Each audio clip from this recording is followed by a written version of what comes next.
Welcome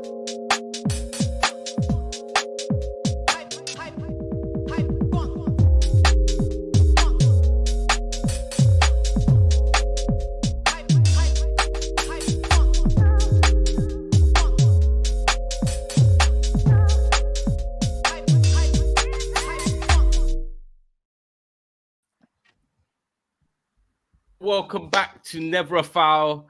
You know what time it is, man. It's Sunday. The Premier League is back, and back with a bang it was. There's so much to discuss. People, we're not gonna wait around. We've kept you lot waiting long enough, but you know what to do. Show love to the panel every single time. Don, obviously representing Chelsea, got his channel coming soon, so don't worry, we're loading with that. We're gonna be getting that up and running. Guna Lee, make sure you go and subscribe down below. Obviously, does his thing on AFTV as well. Show love for the love. And I started to put him under me today because obviously everyone says that we're a bit similar in that. And then obviously we've got George repping for Tottenham. He's got the new towel in the background. The blue thing going on. And then Roms is coming soon. Obviously, he's just trying to check Konate's VAR at the moment before he comes with excuses. So, guys, make sure you like the video. Make sure you subscribe. Show love to the man. And Daps, of course, is here as well. He's got his dressing gown on. Haaland's back scoring goals. But we're here to talk football now. Guys, I think it's simple as this. We have got to start with the Chelsea-Arsenal game. So make sure you like the video, people. Get your comments in, get your super chats in, because there's so much to discuss. Don and Lee, yeah? You guys are the Arsenal and Chelsea fans. I'm going to do more of the hosting. You man are going to do the talking. Don, I'm going to come to you first because the bottom line is for 80 minutes, you dominated Arsenal in terms of stopping them having a shot on target. They didn't really string passes together. You were hungrier than them. You should have had the game probably buried. You didn't have loads of clear-cut chances, but you were better. And what do Arsenal do as they want to challenge for the title? They get back in the game because of a mistake by Sanchez or Gallagher, and then Trossard nips in. That must feel like a defeat. Simple as that. It does. It does. They didn't deserve nothing from that game. Do you know what I mean? 80 minutes of that game, we had it under control. Yes, well, 75 minutes, we had it under control. In midfield, we won that battle. You know, people were laughing about Gallagher. Me, I'm one person that's gone to Gallagher this season, but I did say off the ball, he's going to be a pain. Do you get what I'm saying? I was on streams with Lee this week, actually, yeah? Jamie Phillips, big up Jamie. Lee was basically telling me that we have no chance. Logic should tell us that because the combined 11, Arsenal have got all these players, Chelsea have got no chance. And this is what Arsenal fans have been doing. Because their team have leveled up, they keep dismissing the quality that other teams have. And we played them off the park yesterday. When it comes to the build-up play, like I said, we took our chance. I mean, Mudrik's goal, obviously, it was a cross, yeah, but it happens, isn't it? You know what I mean? Saka done something similar to us as well. I think it was in the COVID season where he crossed it and it went in. And then Palmer's penalty sent the keeper the wrong way. But overall, bro, I was happy with us, man. Like, Cucurella, spot on. You know, Gusto had Martinelli locked up. Every time Martinelli tried to drive towards him, he had to go backwards because he couldn't beat him. Declan Rice, what was I telling you guys about this guy in the 8? He's not the guy that they think he is. He's not the guy that he thinks he is in there. From what I saw of Xhaka last season, what I'm seeing of Rice in that 8, Xhaka is a better 8 than Declan Rice. But the way Arsenal fans have been talking about him in that role, it's like he's prime Iniesta all of a sudden. Do you know what I'm saying? So for me, we should have won that game. We lost that game because of a lack of mentality in the end. Sanchez fucked it. And the mad thing is, in that second half, yeah, Sanchez fucked it, bro. When did Sanchez fuck it? Bro, he cleared the ball basically to Declan Rice, and Declan Rice. No, he didn't. No, he didn't. No, bro, he played it to. No, bro, he played it to a football player's feet, and the football player decided to stay still and let Declan Rice step in front of him. Gallagher was flat has to hold that, bro. Gallagher, that's not Sanchez. I've seen Edison play balls like that to Rodri 100 times. Bro, Gallagher was at fault there, 100%. Gallagher was flat-footed there, but if let's be real about this, yeah, you know that Gallagher's quality on the ball ain't levels. Right, so as a footballer, he should be able to step forward and receive a ball. He should. That's where you've got to take accountability as a player. Look, when you I think it's both players' fault. It's both players. Yeah. But I'll be honest. Sanchez he can't because the ball was too. And I think Gallagher's it was a second lapse of concentration. Yeah, it was. I need to, because bro, I can't even lie to you. I never watched the highlights. Yeah, so I didn't see it that closely. But watch it, and you'll see what I mean. I was at the game yesterday, but Gallagher was flat-footed in that situation. Yeah, but all I'm saying is, when you're playing football, you know certain man's level on the ball. Do you get what I'm saying?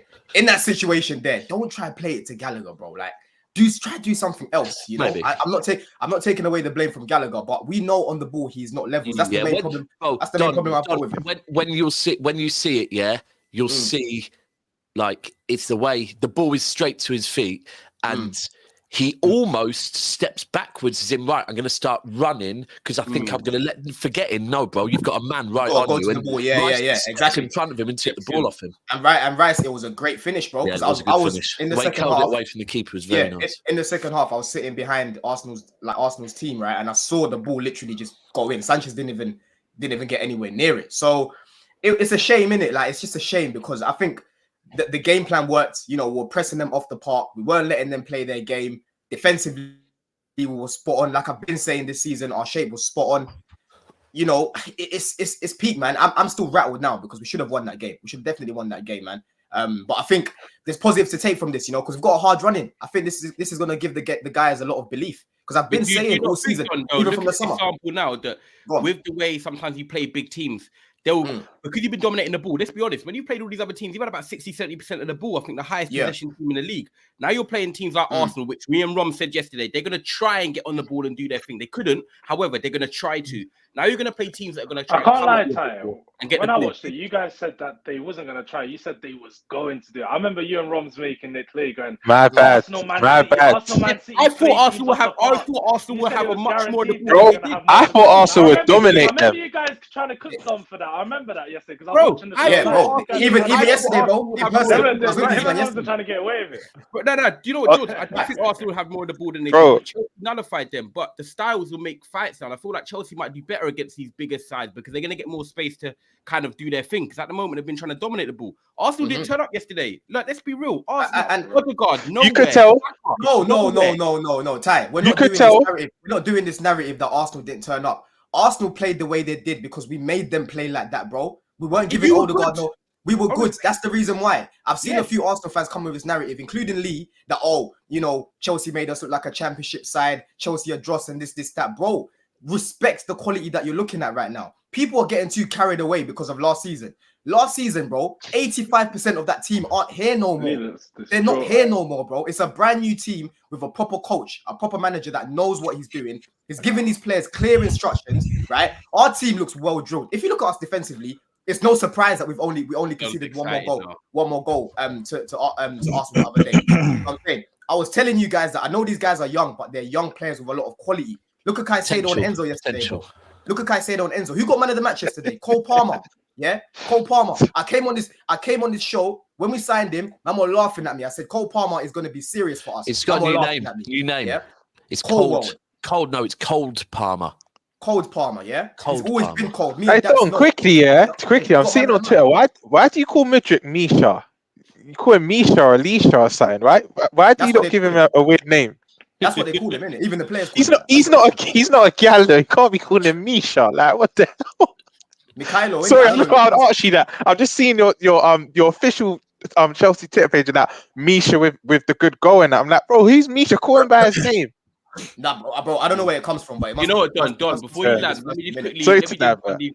That's cool, man. All right, guys, there's 500 of you already in here. Make sure you like the video because obviously we're gonna get Don to ram in his point, and then we're gonna get Lee to say his because he looks a bit stressed right now. Big up Favs for the £5 super chat as well. Love for that. He says big up all love. Gonna be interested what insanity Arsenal fans are gonna come up with again. We didn't bottle it. 2 individual errors cost us. Obviously, big up Favs as well. I know he goes to the game as well for Tur. I was with him yesterday, bro. Big him up.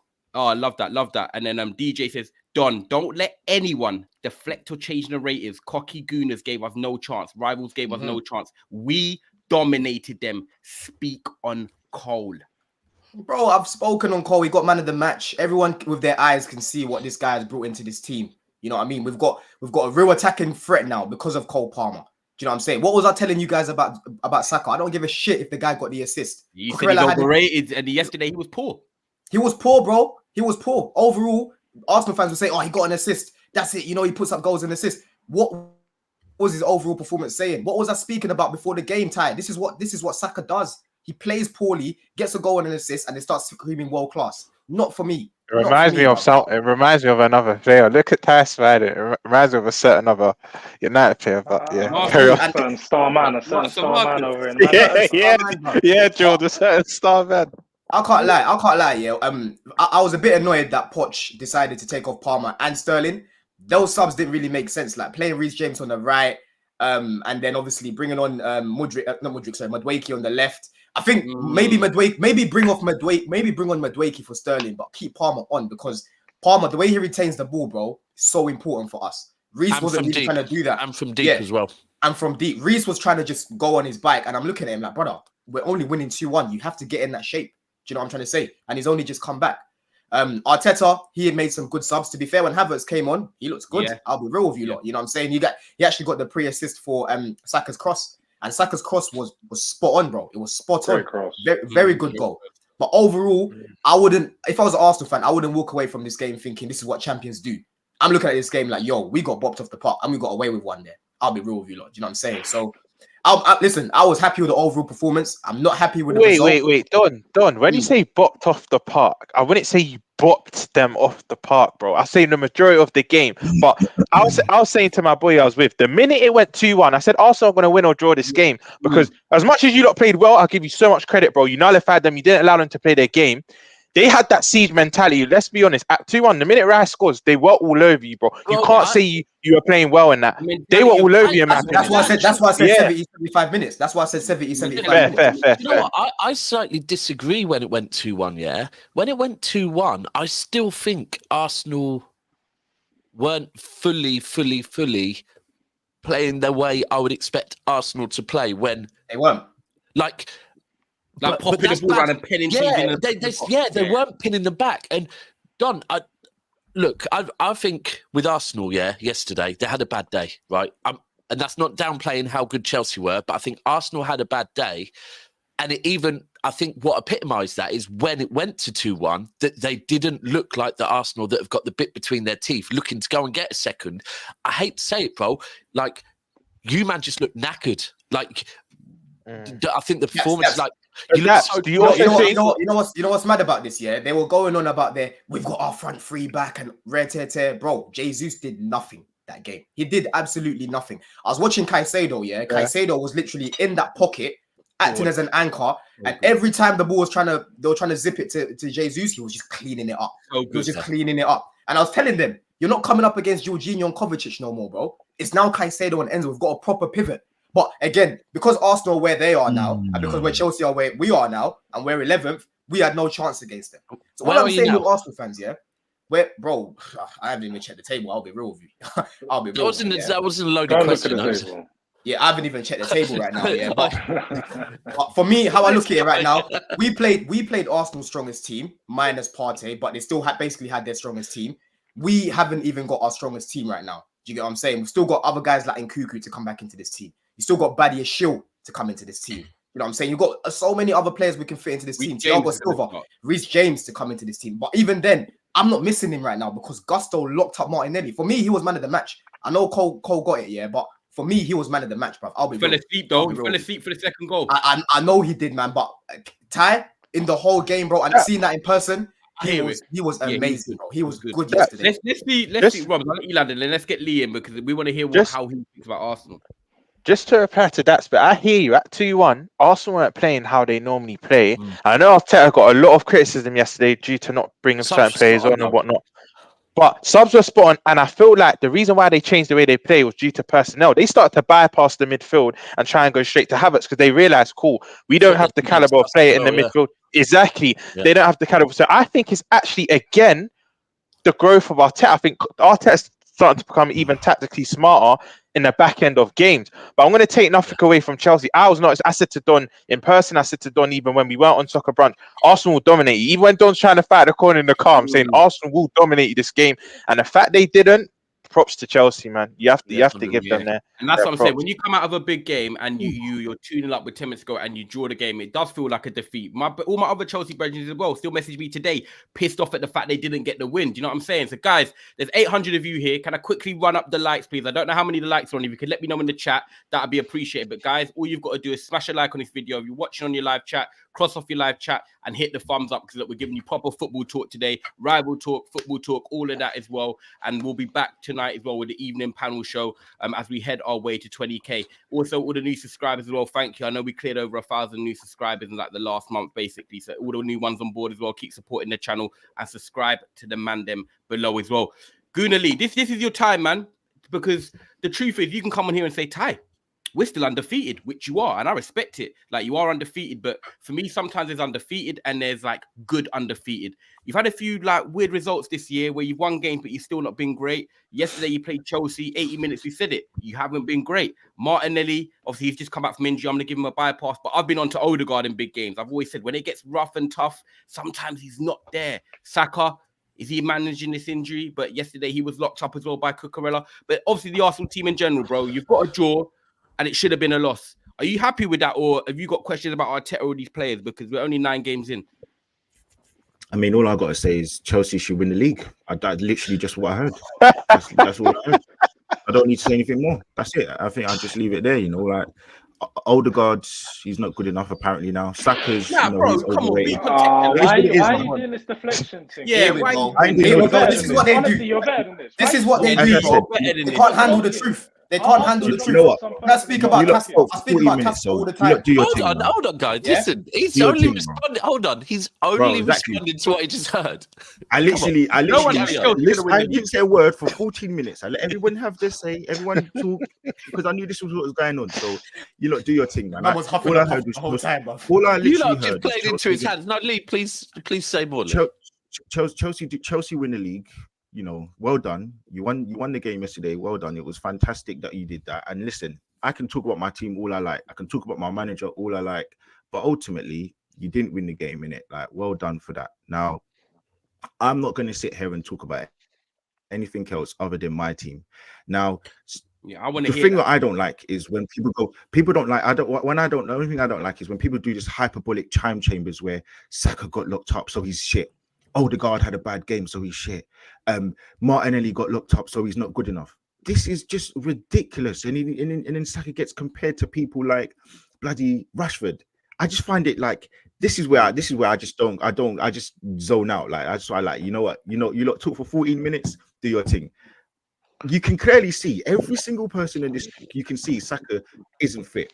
Now I don't give excuses because if you're on the pitch, you can't have an excuse. I don't give the same excuse to Harry Kane. I wouldn't give the same excuse to Bruno Fernandes. So ultimately, he's not fit, but he's on the pitch. Martinelli, he didn't have a good game. But does that mean he's dead? No, because when he probably comes to the Emirates, when you go back to the Emirates, we'll probably beat you. And that's just the fate. That's just the way that it's going to go. Odegaard didn't have a good game. But again, is he dead? No. Declan Rice didn't play. He played in the 8. But all of a sudden, he can't play in the 8. It's just these gargantuan statements of absolute bullshit where I'm just literally sitting here. I'm like, you know what? Chelsea, please do your thing. £1 billion spent. Please rise and win the league then, because all of a sudden you're this fantastic team and we're dead and we're overrated and you know we're not good enough, etc. And Tottenham are the Harlem Globetrotters of football, and Liverpool because they play. Why? No. I'm only going off of Lee. I'm giving you this energy, bro, because of what you said. No. Again. I said yesterday. I said Thursday. I said the other day with Daps. Yeah. There's no problem with Arsenal fans thinking, why would we not turn up to Chelsea's ground and win? If we turn up, which I said, we should beat you. Man City, we played Man City 2-3 weeks ago. Man City didn't have a few players and they still came with confidence. Why? Because they're a better team than us and they've got better players than us. They definitely didn't. A lot of City fans I spoke to weren't confident, bro. No, they were. All the players. They were done. A lot of City fans were. All the fans I spoke to with that pivot, bro. All the fans spoke to. They were still confident. I'm telling you. So my point is that, as I said, if our players turn up, and Daps was there, you can vouch for it. If our players turn up, we should beat you. I said I feel we'll win 2-1, but why would people not expect Arsenal to go there and win? Which is what I thought would happen. So. Why is it that that's no? Not But Lee, your logic was flawed, bro. Because you said no, it wasn't. No, it wasn't. No, it wasn't because I said, and as I said, I explained over and over again. We have a better team than you. We have a better manager than you. Than I believe. So you're not gonna. I'm not gonna sit here and let you go off one game And just because you drew or you would have beaten us yesterday, that you're a better team than us. Because does that mean that Wolves are now better than Man City? So yes, of course you played better than us, but you're not a better team than us. Don't you understand that? Like, you can play better than us in a game, but it doesn't mean you're a better team than us. But who said we are? Doesn't that correlate to you? Get a bit shaky. You understand? Get a bit insecure, mate. Like, no one even said we're a better team than you. I said we played better than you. Okay, so the logic says if we turned up, it doesn't work like that, bro.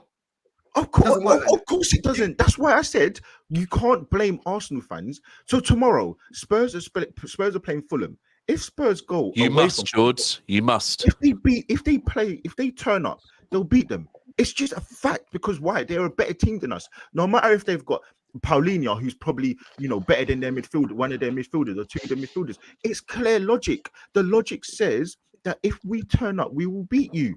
But yes, yesterday, most of our team didn't turn up. And I think a big factor in that was the fact that the manager didn't play Partey. Now, Partey, you can say, oh, it's only one player, but that one player makes such a big difference, because you've got Declan Rice. And again, if you look at it logistically, you've got Declan Rice and you've got Odegaard. These players are having to do double, triple the work, because someone like Jorginho just can't facilitate a game like that. It's just facts. It is really, really simple. When you look at Jorginho, he looks like he's running in mud. He can't track back. He can't do this. He can't do that. It's just really difficult for him to do certain things. Now, I'm not blaming Jorginho. I'm blaming the manager. I'm actually blaming the manager, because he's putting him in situations that you can't put yourself into. You can't put Jorginho in a battle like that and expect him to turn up. Lee, why do you think it's different? Why do you think he? Because I agree with you, by the way. Why do you think he didn't start Partey? But listen, I said it yesterday. I feel like this guy's an egomaniac. I feel like he gets this idea in his head, and he sees one game and he'll be like, do you know what? Right, this is what the manager should do. This is what I should do. It doesn't matter. It's not like a thing for me where I'm sitting here thinking, right, he played against Ghana 2 games. He played for Ghana 2 games. He played the last game for Arsenal 20 minutes. It's one player, but it's a massive difference in this team. And we're still an 11, 12, 13 team. We're not a 14, 15, 16 different sort of player team right now. So listen, I'm chalking it up to but Lee, you missed Partey last year for some of the games, and sort of Gigi or whoever it is came and you still won games. You've played this season, you have not been that great anyway. So for me, if Thomas Partey plays yesterday, do we see a massively different Arsenal performance to what we saw against Chelsea yesterday? That was moving the goalposts. That was moving the goalposts initially. Because it was the front I rate Partey, but really, it was the front three. It was that front three. Arsenal are a controlling team. Arsenal like to keep the ball, create chances, and carve out specific chances. Jorginho was a volume passer. But my point is that yesterday it wasn't a game for him. I'm not saying because we had one player, the team didn't turn up. So let me just put that. That's the biggest thing. The team didn't turn up, and Chelsea, for all their amazing stuff, I feel like Arsenal were very below standard, and Chelsea raised their level. So it's an. Can I ask you a question on that? That's your best 11. I'm not saying here saying that Chelsea were. I'm not saying that Chelsea were dead, and I'm not saying here that Arsenal were fantastic. I think Arsenal were very, very poor. We couldn't even connect passes together. That's nothing to do with Chelsea. And then you also got the part that. But Lee, how many times has that happened this season for Arsenal? No, wait, Don, he's not wrong. Arsenal, there's been a few games that Arsenal, you can say that other teams are playing good, but Arsenal played bad. They played below their level. But how many times has that happened this season? It's happened often. Again, this is what I think is a bigger concern, George. That's what we're trying to get onto. Is you guys like to talk about sustainability and how you guys control games. You haven't controlled a lot of the games so far this season. You guys George, but what you're trying to do is no, George, one sec. Let me not dissolve the team for anything. Arsenal aren't playing well. I'm that is my biggest point. So the manager and the team, some of the players aren't playing well. That's the biggest thing. But what I'm not going to sit here is allow is people to make it seem that Saka's now shit. But no one's saying that though. No one's saying that. No. Wait, hold on. Wait. Because you had 14 minutes. I ain't even. All I'm saying is because man had one bad game. So again, it's this whole thing with the what's his name, Haaland. All of a sudden, because he didn't score a few games, he's now is he this? Is he that? Come on, like I'm not sitting here I'm not allowing this. It's Well, nonsense. how many games? But the thing is, though, yeah. Wait, Odegaard's disappeared in a few big games this season, though. But again, not again, for me, I think the fact that he's had to play with Havertz, who we know doesn't work hard, doesn't track, so he's having to do another man's job. When he plays with Jorginho, he can't win the ball back. He can't do certain things. So yes, he has dropped his level, but he's also having to do another man's job. It is just very simple. But this is excuses. The thing is, yeah, listen, this is the thing. You know what? As I said, as all I expect, yeah, because I don't really want to say no more about Arsenal because I can't be bothered because it's just absolutely ridiculous. All I want is Chelsea, because now you've put up a level of performance, yeah. You are now saying that you've nullified because Don's rhetoric is that they've nullified Arsenal and they've made them look like small boys at home. We did. I now expect you to go and win the league. Because that's where that's your level, right? That's what you're saying to me. So go ahead with it. Go ahead with your rhetoric. Sorry, Don, do you think? Go on, that's. Look, I think Chelsea played well yesterday. Yeah, I do. For 70 minutes, right? I reckon. That's you worried about going there? You go there soon. You worried about going to the bridge? Do you know what? One thing I did say is going into this game, because 3-4 games ago, we were looking at how many games Chelsea had and going, long period, yeah. They won one game. We were still thinking it. 2 games, still thinking it. 3 games, we were still like, we need to see what happens against Arsenal. But if they play well and get a result against Arsenal... They're coming to the lane. Hold on, that's not the lane. He was speaking on City. Still, it changes. Like before, we were like, we don't know where Chelsea can get 3 points. At the moment, we're thinking, now we do know where Chelsea are going to get points at those games. Now, as a City fan, I wasn't worried going to the Emirates, yeah, but football is football, and we didn't win, right? I can't do the Hamza thing. Like, I love Hamza to bits, yeah, but I can't come in here and cook Martinelli and say, like when Martinelli had a good game against us, I can't do that. Yeah, I cannot do it, right? Now, am I confident going to the bridge of getting a result? Absolutely. We do it every season since Tuchel. Sorry, one thing, but let me just land this then. Am I worried about going to the bridge? No, we go there. No, you shouldn't. I promise you. You shouldn't be. You shouldn't be. But it is a different game to it was before yesterday because Chelsea have shown a bit more. They are cook. They're starting to cook. And that's it. But should I worry going anywhere? Really? That's my point. Because my point is that 2 things can be true. Chelsea raised the level and Arsenal were very below par. And yes, Chelsea did do things to nullify Arsenal's game but you can't sit here and say to me, look how shaky off the ball or on the ball as well, Saliba was. The same guy that everybody was putting as one of the best centre-backs. So that is nothing to do with Chelsea. We didn't play well. Look at... Telling me he wasn't getting pressed from the front then, yeah? Hold on. Go on, Lee. Look at some of the point. Look at the way that Gabriel yesterday was defending at points. And we know he's a very good centre-back. Look at the way that Zinchenko, who's one of the best passers in the league, and the way that he creates and navigates the ball. He couldn't even make a 2-yard pass. Odegaard, we said, one of the best number 10s in the league. Look how he plays the ball with flair, football with flair, etc., etc. He was being compared to all of these different players who we know are very, very good, and he couldn't even make a 1-yard pass. It is very simple. Saka, we know he isn't fully fit right now, and I'm not sitting here saying that anything about yesterday. If he was fully fit, I'm not sitting here saying he would have gone past Cucurella. But what I'm saying to you is we've seen a certain level of these players, and they're not playing well. Now, yes, I didn't give Chelsea a chance, but again, I'm sitting here saying the logic says if Arsenal had turned up, and even if 3 or 4 players, and I expected Partey to play, we would have won the game. Now, you look at Chelsea's possession yesterday. When they scored, just after that, for the next 10 minutes, we had 90% possession. We kept the ball. We didn't create any chances until the 77th minute. You don't expect that from a team like Arsenal. Again, I'm the only Arsenal fan here. I'm not surprised from you this season. Everybody else is saying, not me.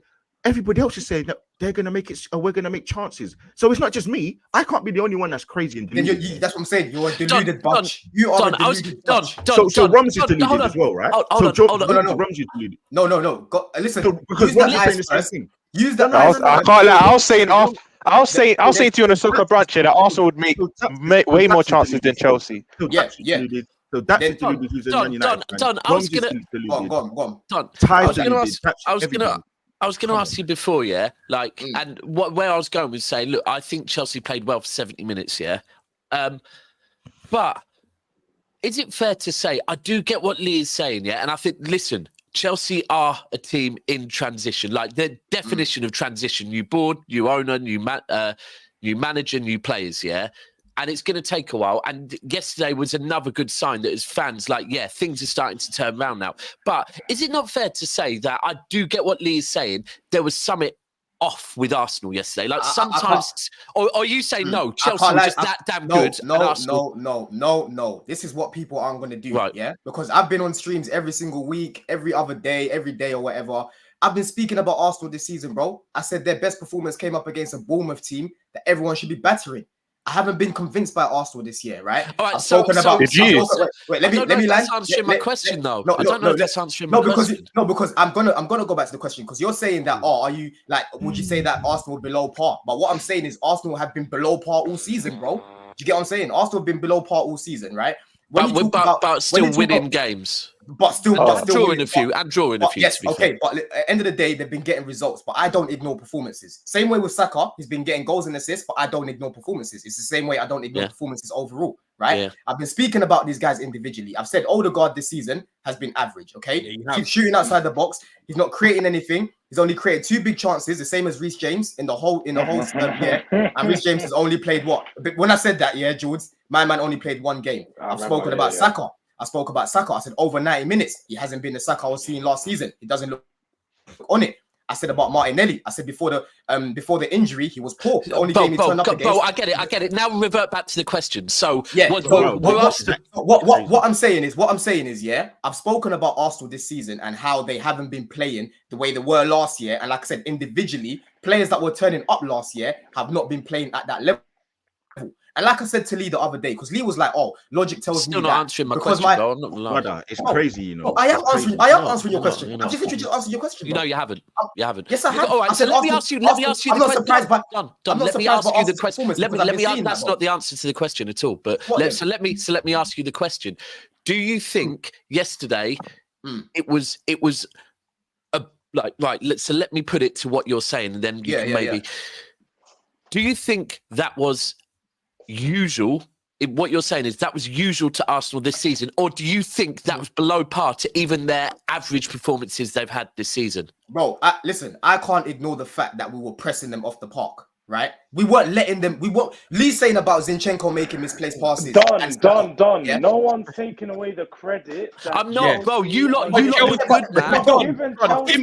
Simply done. Like, we're Chelsea, bro. You guys. Bro, I get Chelsea picked up a few points. We're giving you your credit. Everyone said Chelsea's done good. Everyone said that Chelsea played well enough to nullify some of Arsenal's players and the way that they play. But can you recognize that Arsenal were below par regardless of all of this? Oh yeah, okay. And someone said, I look. I can look at a City team, even yesterday. Look, we won 2-1, but in the second half, we're not looking right. Yeah, sometimes you can look at a team and think they're not looking right. Now, someone said, "Oh, how can Arsenal not look right if they've got their best 11 out?" That's not true, right? Because you can have your best 11 and your best 11 can be underperforming 100%. And I don't know, it just looked, there was something yesterday with Arsenal that didn't look right. And this is my point. Do you know what it is? I think it's fair to say. Let me let my point here, because Lee kept going on about, logic tells me that because in our combined 11 we've got more Arsenal players, so that should mean that we should come. I didn't say that. Yes, you did say that on Jamie's stream, because we spoke. I said to you, if you look at the combined 11, you wouldn't take anybody from a Chelsea player team. Football doesn't work like that, bro. Football does not work like that. Yes, of course, bro. So that's not many left. I wouldn't take anyone from your team currently, the way you're playing, the way we're playing, and I'll tell you our players are better. Of course, I'm gonna go there expecting our team to turn up and win. Okay, so that's fair enough. Yeah, I've heard that point, Lee. But what I'm saying to you, when I spoke about Arsenal's threats, I spoke about Arsenal's threats before the game, and I spoke about their weaknesses. Yeah, I spoke about the fact that Gusto is very good defensively. Me and you have spoken about him a million and one times. I said up against Martinelli, I'm not worried. Yeah, I said defensively, I'm not worried. The only side I was worried about was the left-hand side. But I did say if Levi plays left back, I don't mind him coming up against Saka because Saka doesn't like taking on his man, is what I said, right? But Lee kept just dismissing our quality because of where Arsenal are right now. That's the problem that I've got with Arsenal fans, right? I know you've got a good team, but we also have quality in our team as well, bro. Do you get what I'm saying? That's the point that I'm making. You know, I think quickly before you go, go on, Josh. No.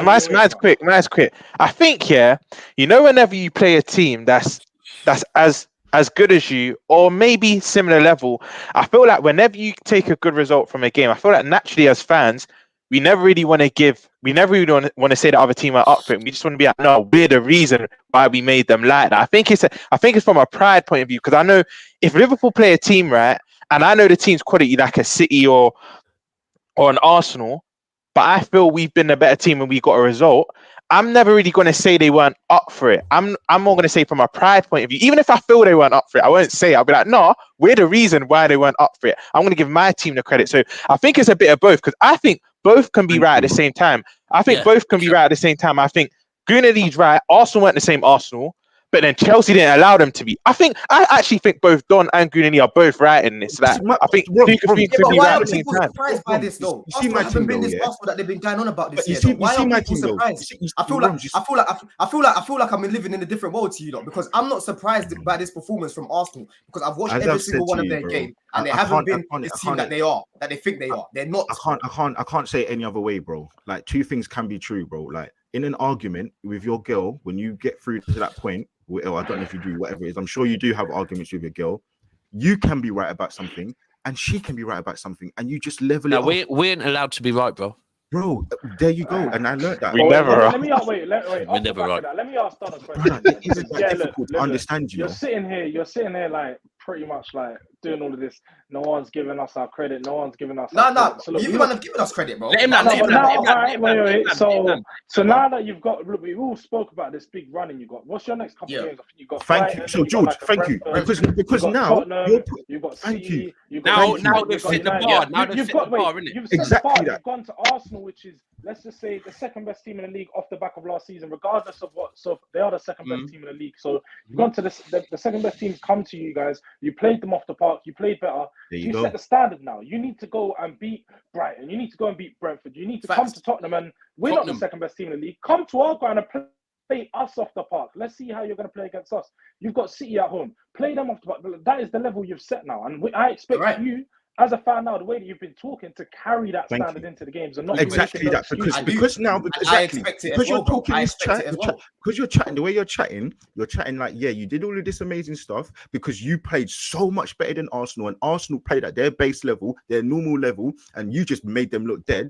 I'm now expecting you to go and above and beyond. There's no more talk about top four, no more. Even though you're 3-4 points off top five. We're not doing that. We're not doing that. I'm stretching it now. You can't talk at both sides of your mouth. You can't talk at both sides of your mouth. You can't. I've literally given you your credit. I've said to you, you played well. But I'm also saying everybody can see that Arsenal are clearly playing well below any base level of normality for Arsenal. But you can't accept that. You want to take all the shine. So if you want to take all the shine, then you need to make sure now that your team, the level that you set yesterday, that's what I want to see in every single game. And if you lose, it happens. But I don't want to hear no excuses now, because you've played against the second best team in the league right now, and you've drawn against Liverpool at home, both of these games at home, and you're still missing all these players. And now Poch is now the new Messiah.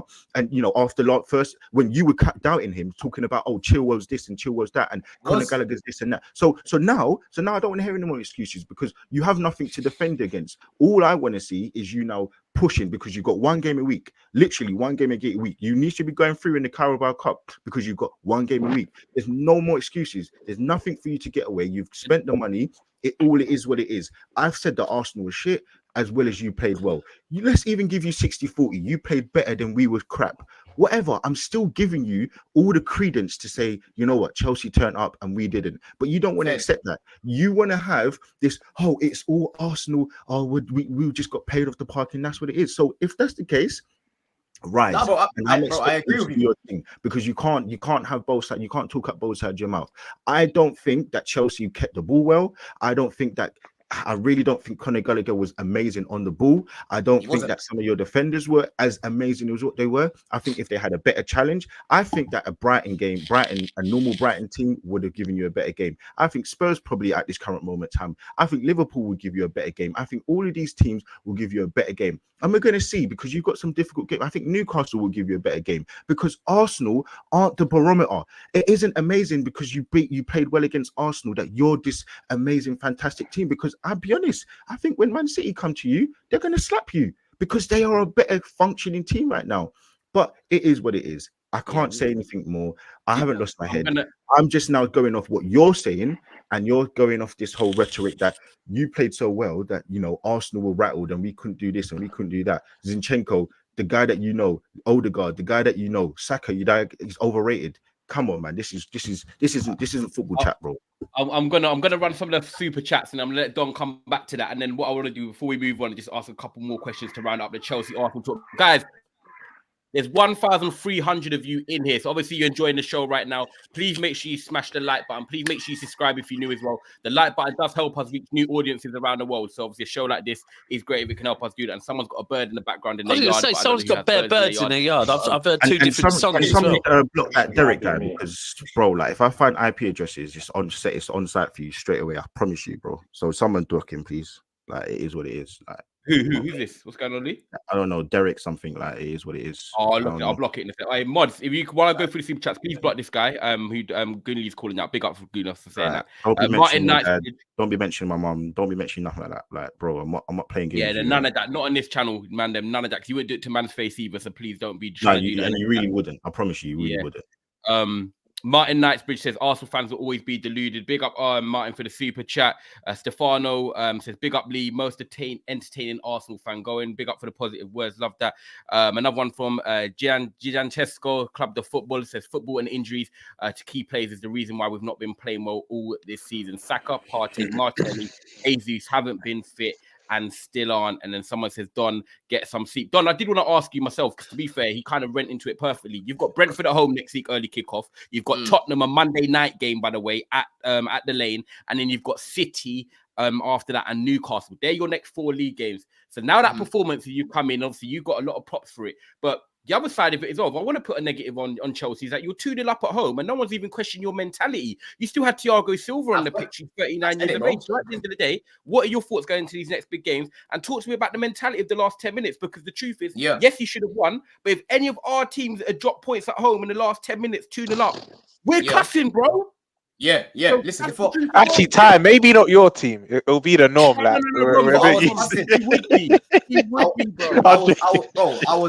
I was pissed, bro. Like I said, we lost that game because of mentality.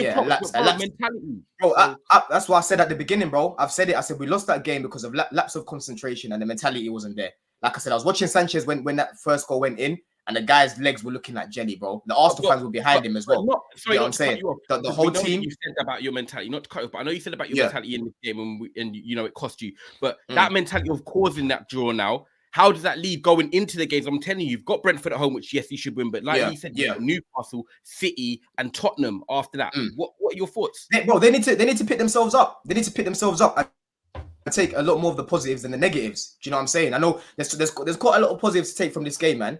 This is a team that's meant to be competing for the league. This is a team that I was being told are going to come to the bridge and beat us 3-0, 4-0, wipe the floor with us. These are the things that I was being told before. And we nullified them and we played well against them. So I'm hoping that the boys take a lot of positives from this. Poch, he implemented a really good game plan. Brentford haven't been playing well this season, so I expect to beat them. Do you know what I mean? Spurs ain't going to be an easy game, but overall, I think, you know, we should take it to them as well. Brentford won yesterday, 3-1. They won yesterday, yeah? But I'm saying overall... They play very well against us as well. We played them away. Overall this season, they haven't been playing like they were last year. Obviously, they're missing Tony in it. Do you know what I'm saying? But I still expect us to go to Brentford and beat them, right? And we've got a couple guys back now, like Badia Shaw, Reece James and whatnot. So the team overall should be stronger. So you guys are right. Like this performance, it shouldn't be just a one-off. And then now we go back to just being, you know, laxy-daisy and whatnot. So how many points are you expecting from the Spurs, City and Newcastle game? Brentford, I expect to beat them. Yep. That's 3 points there. I expect to beat them. Spurs is going to be a tough game, to be fair. But the Spurs do concede chances. That's one thing about them, right? Pochettino's back. It's going to be a tight one. Hold on, where is it? Where is it? At the Lane, Monday night. The Lane, man. It's at the Lane. I reckon it's going to be a draw. I can't. I'll be real. On the lane. I can't We'll talk on the lane. You know, it's tight. I can't. For me, it's hard to make predictions. Yeah, I hear it. Predictions. I have to do it sort of game by game in it, but I think that we've got enough to pick up wins in this running. I know it's a hard running, bro, but we've got quality in this team, man. You can vouch for me as well. And I'll big up Patrick if he's watching. I was arguing with Patrick. I thought you would lose yesterday. I'll be honest, before the game, but I said from the Brentford game, you get 3 out of your next 6.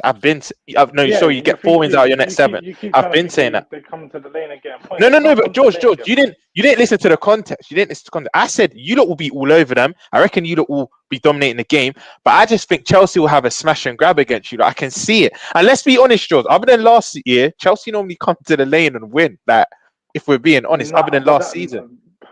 That was teams that we weren't really good. When we had our good teams, we used to beat them at home all the time.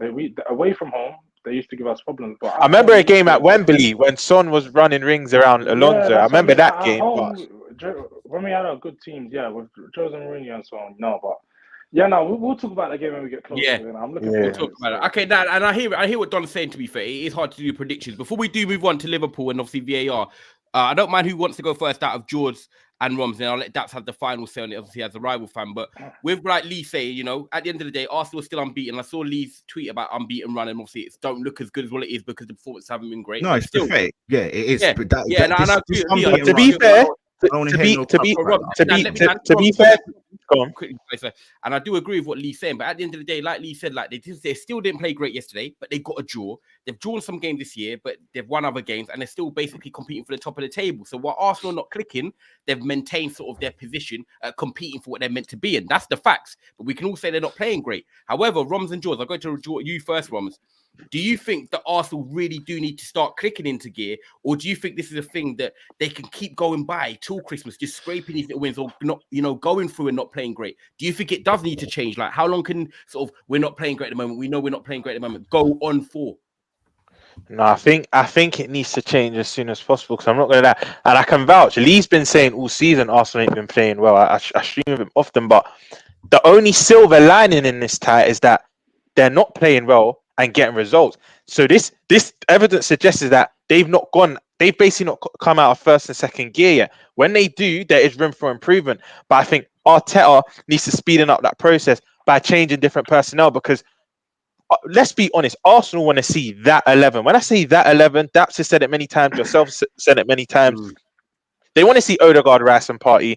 They want to see Saka, Martinelli and Jesus, which Dumfries did start yesterday, but they want to see them fit. Because I was counting, Saka lost the ball in like the first. Saka lost the ball 5 times in the first half. But what the silver line in this as well is, I've seen Salah do it a couple seasons ago, where you won't really do much during the game. You have that moments of brilliance. Ty, your own sacred Bruno Fernandes does it all the time. Won't do anything for 90 minutes, but them glimpses, they have them brilliant. So I think that's where Arsenal fans can actually see, you know what? If Saka has a poor game from start to finish, at least he still has that spark in him that can score or assist.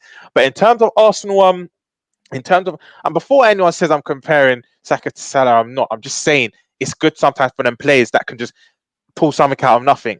But in terms of Arsenal, I think Arteta I feel when Arteta puts out that 11, you'll see performances in Arsenal. But then the question is, and the Arsenal fans will admit this, it's when. Because Arsenal fans have been screaming for this from game week 1, and Arteta's still not doing this. So if he keeps persisting without playing that midfield, for me, it's mainly the midfield 3. I think the front 3, you can maybe take one out and put one in, and Arsenal are still fine. But it's that midfield 3. It's that midfield 3 that's the balance. Yeah. And Arteta needs to do it quick. He needs to do it quick because they can't keep scraping it. I'm telling you now, if we don't play the team that we should be playing, and it's when you're a football fan, you always think that you want to have the team that you want and your favorite players, and you want to see etc. etc. Chelsea are doing it now with Gallagher, and it's working. If we don't play Odegaard, Partey and Rice, we ain't going nowhere. Unity, would you admit this? Yeah. If you see the starting 11 you fielded yesterday, if you come to Etihad or Anfield with that, you know you're not saving a draw in it. We're probably bringing you out of the water. It's dead. And listen, as I said, I've given big flack to Arteta. This guy is an egomaniac. He needs to remove himself, his ego, out of this equation and stop trying to put all these experiments in there to try and make himself look like this genius. He is not Pep. He is I not was that just about guy to that say that he got it from there. he wants to believe he is, or that he feels like he can, upserve. He needs to play his best 11 and show that this best 11 can come out there and fight. And listen, yesterday was the first time that they played pretty much the whole season together, the front three. So listen, I'm not going to sit here and give excuses, but ultimately let them have a bit of rhythm. But I'm also going to sit here and say that the manager, I feel, is going to inhabit in this team. I feel that this manager is not going to I don't think he's going to put us to the point where we need to be. And he's got no excuses. He's had all the money, he's had all the resources, and he's got the players now. Listen, I've been saying from day one, go and check my tweets. Raya is terrible. He's a terrible goalkeeper. You're dropping him for Ramsdale, yeah? Wait, Lee, you think he's terrible? Don't you think that's a bit hard? You could say average or decent, but terrible. I like Lee. Listen, this is why I didn't want Raya, bro. I warned guys about him from long range. Long range, very similar to Kepa, bro. Very similar to Kepa. He's not good enough. He's not good enough. And listen, it didn't take yesterday for me to see that. You can go and check my tweets. I've been saying it. I said there's no difference. Ramsdale, all the mistakes that Raya's made, if Ramsdale's made them, every one of you on here would have had his head paused in a respectful way. So for me, I'm sitting here saying, hold on a second. Why is now Raya getting this? Oh, well, he's getting used to the team. No. Ramsdale, that performance that he put in last season against Liverpool, I've never seen Raya make one of those performances ever in his whole career. And for me, I'm now looking at this guy and I'm saying, look, Ramsdale, for all the mistakes he's made last season, he's a damn good keeper. People don't like him because their agendas, because of the way he rattles fans and stuff. He's a damn good keeper. That's all it is. He doesn't make the mistakes that Onana makes. That's not what it is. It's not that he's not a good keeper. People make it personal with Ramsdale. That's why they don't like him. Spurs fans, they hate him because why? Because he likes to rattle the fans. It's nothing to do with quality because he's a bloody good keeper. So what are you saying, Lee, then? Lee, what is it that you're not... You're saying Ramsdale would come in for David Raya, and ultimately, Arteta, you think no matter how far he's taken you so far, you think he will fall short at the big hurdle? He's going to fall short because he likes to do things that don't make sense for the team. He likes to put his own stamp on it. Arteta is somebody he only wants to win his way. He will not lose. He will not lose another way. He won't try another way because he believes that his way is the right way. And this whole, we've all seen now, Kai Havertz is better as a centre forward, but he wants to play him as a left 8. So that's why, how do you expect me to put flack on Odegaard when I've seen him score 15 goals, score against Spurs last season, home and away, score against Chelsea, score against set up a goal against Man United that got chalked offside?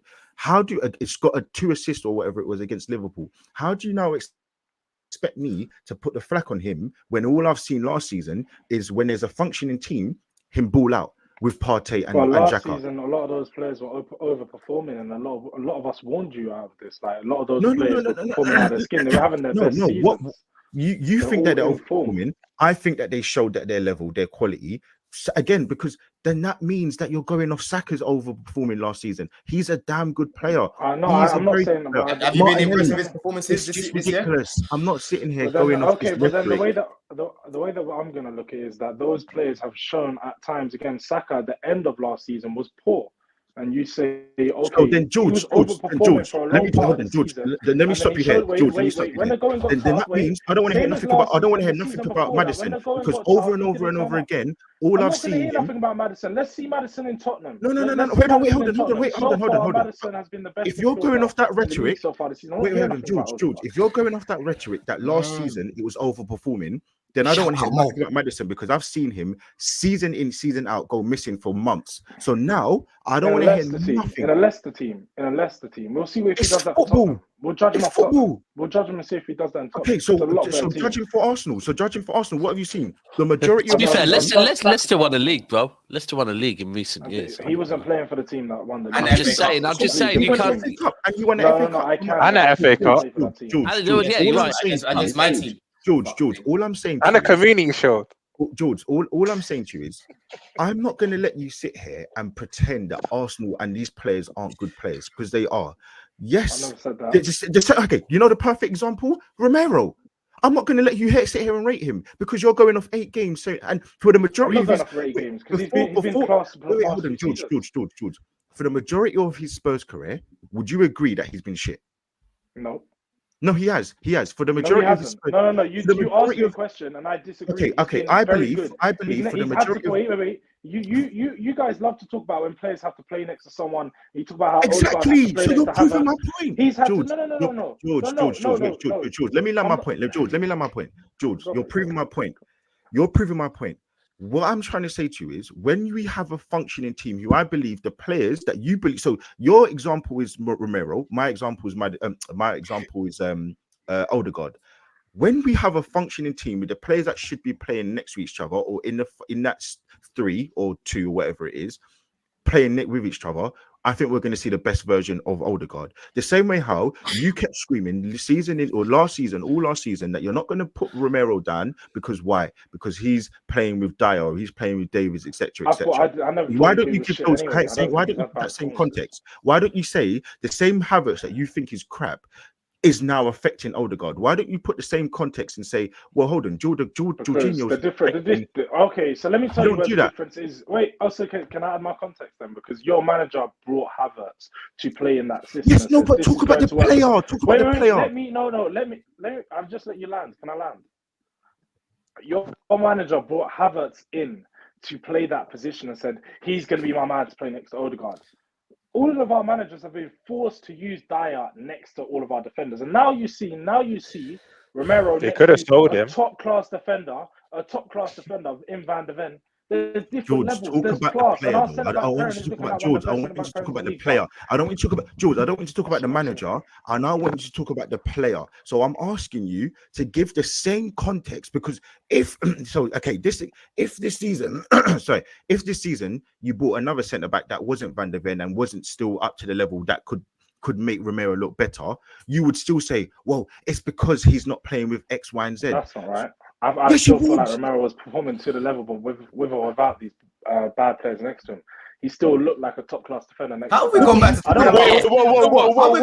about Arsenal players? Hey, what did George just say? George, you cannot. No, I have to stop you right there. I agreed with everything you said until you said with or without a Davis and a Dyer, Romero's looking good. No, he was. Bro, he was looking like a fish out of water at times. Bro, listen, Romero's getting sent off. He was flying into challenges. Bro, it got to a point when he was getting yellows. I swear certain of your... But the point is that it doesn't look as bad because you have a good covering defender. No, that I agree. No, bro. Listen, the statement I didn't agree with, George, is when you said he still looks like a similar centre back with or without the bad partnership. Because with the bad partnership, he was looking meaty. With Van de Ven, he looks much better. I agree with you. Thank you. So, George, all I'm asking you is to give the same context that you're doing with this Romero guy that you rate highly. You're saying that now he's playing with somebody else, that it's not making him look as bad, etc., etc. I'm now saying the same Havertz, who you think is absolute dog crap, the same Jorginho who you think is not good enough. I'm now saying that I believe that his performances have dropped because he's having to do other things. So when he played in the derby against you, he got a yellow card, and then we saw that the pressing he couldn't do.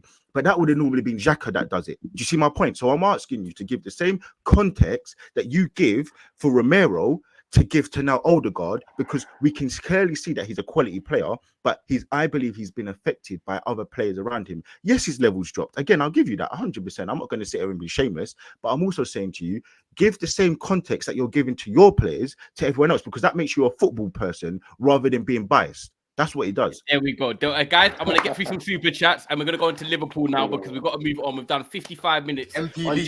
They're calling him MP Lee now. MP Lee. Big up, guys. Mate, there's still 1,300 of you in here, so you guys have been locked in throughout the whole show. So big up, man, for the numbers as well. More likes. Yeah, more likes, man. People, please make sure you're running up the likes. It does help us reach other people around the world who might not be watching this show right now and watching the channel. Obviously, the great panelists that we have on here as well. So big up you guys as well. Their channels are down below in the description, so make sure you go and show love for them as well. Sunday Odekunle, says Lee, your pride is hurt, bro. You said you'll win. No excuses. You're talking trash. Just accept your team aren't the same as last season. Big up Sunday for the super chat. Enitan says Rice said it in the interview that this was their worst performance of the season, and he wasn't great, and nor was the team. Big up Enitan as well for the super chat. I said it was better than him. I said it was better than him yesterday. Yeah, he was 100%. And big up Shaffer Smith as well. Says let Chelsea enjoy the let Chelsea enjoy the performance. Every Prem team would be up now. How Arsenal performed that first half. Let's see if they get 6 points in the next 6 games. And then another super chat here from A. Solomon says, Oily, stop being rattled that your team lost and banning and muting people for the fun of it. That's not that. It's got nothing to do with that. I don't care about nothing. Don't mention my mum. Don't mention my dad, because I promise you, none of you would ever say that to me. None of you. No one. Nobody. Please, would ever listen. This is a football show, innit? Don't get personal. Don't mention my mum. Don't mention my dad. Bro, that's craziness, bro. Yeah. Like, It doesn't need to be like that. Obviously, you lot can have your like banter in the chat and argue each other among fans and that, but nothing needs to be personal. Like I said, come on, guys. Never file a community channel for the people and the man them and the girl them as well. So, guys, just keep showing love to everyone. You get me? Liverpool. Let's go into it. Roms, I'm going to let you go first because you know what I'm going to No. Hold on. Yeah. I mean, Roms. Go on. Is it one of them do we talk about decisions as usual, or do you not want to talk about decisions this week? No, I'm not gonna. That's all we had to listen to from Liverpool fans. They spoke about VAR. Listen, I'm my own. No, it's fair. We have to be consistent. So if there's a bad decision, we have to talk on it, right? Before you land, Roms, yeah, let me just say something. Me and Roms were coming back from the studio, obviously in Bedford, yeah. Big up the man them early yesterday, yeah. And this brother was watching the match in silence, bro. When I told you he was watching it in silence on his phone. And I'm going to expand on that. Donald's asking me, you know, when you're watching your team, you're not happy with your team. You're just getting questioned, but they're going in one ear out of the other. You're not even listening to him. And I didn't mean it, but I'm just engrossed in the game because I was so livid with how we were playing. But I'm not really one to speak about decisions. I come from a standpoint in most games where I don't like to leave decisions to refs and VAR. My team should just be playing well enough to win the game instead of leaving it down to decisions. I've never really been one of that. But I'll start off by saying this, right? If Young gets sent off, Konate needs to get sent off. I'm going to be fair. You're going to get some famous Liverpool fans saying, "Oh, it wasn't as bad." But I know if a Diaz, Salah, whatnot were on a break and a player on a yellow obstructed the counter attack, I would want a red. So that's one thing I'll start off with, right? In terms of the Diaz, in terms of the penalty where Diaz made it, one thing I know we like to criticize refs a lot, but one thing I'll give the refs yesterday, you saw the same thing in the United game, and you saw the same thing in the Arsenal game.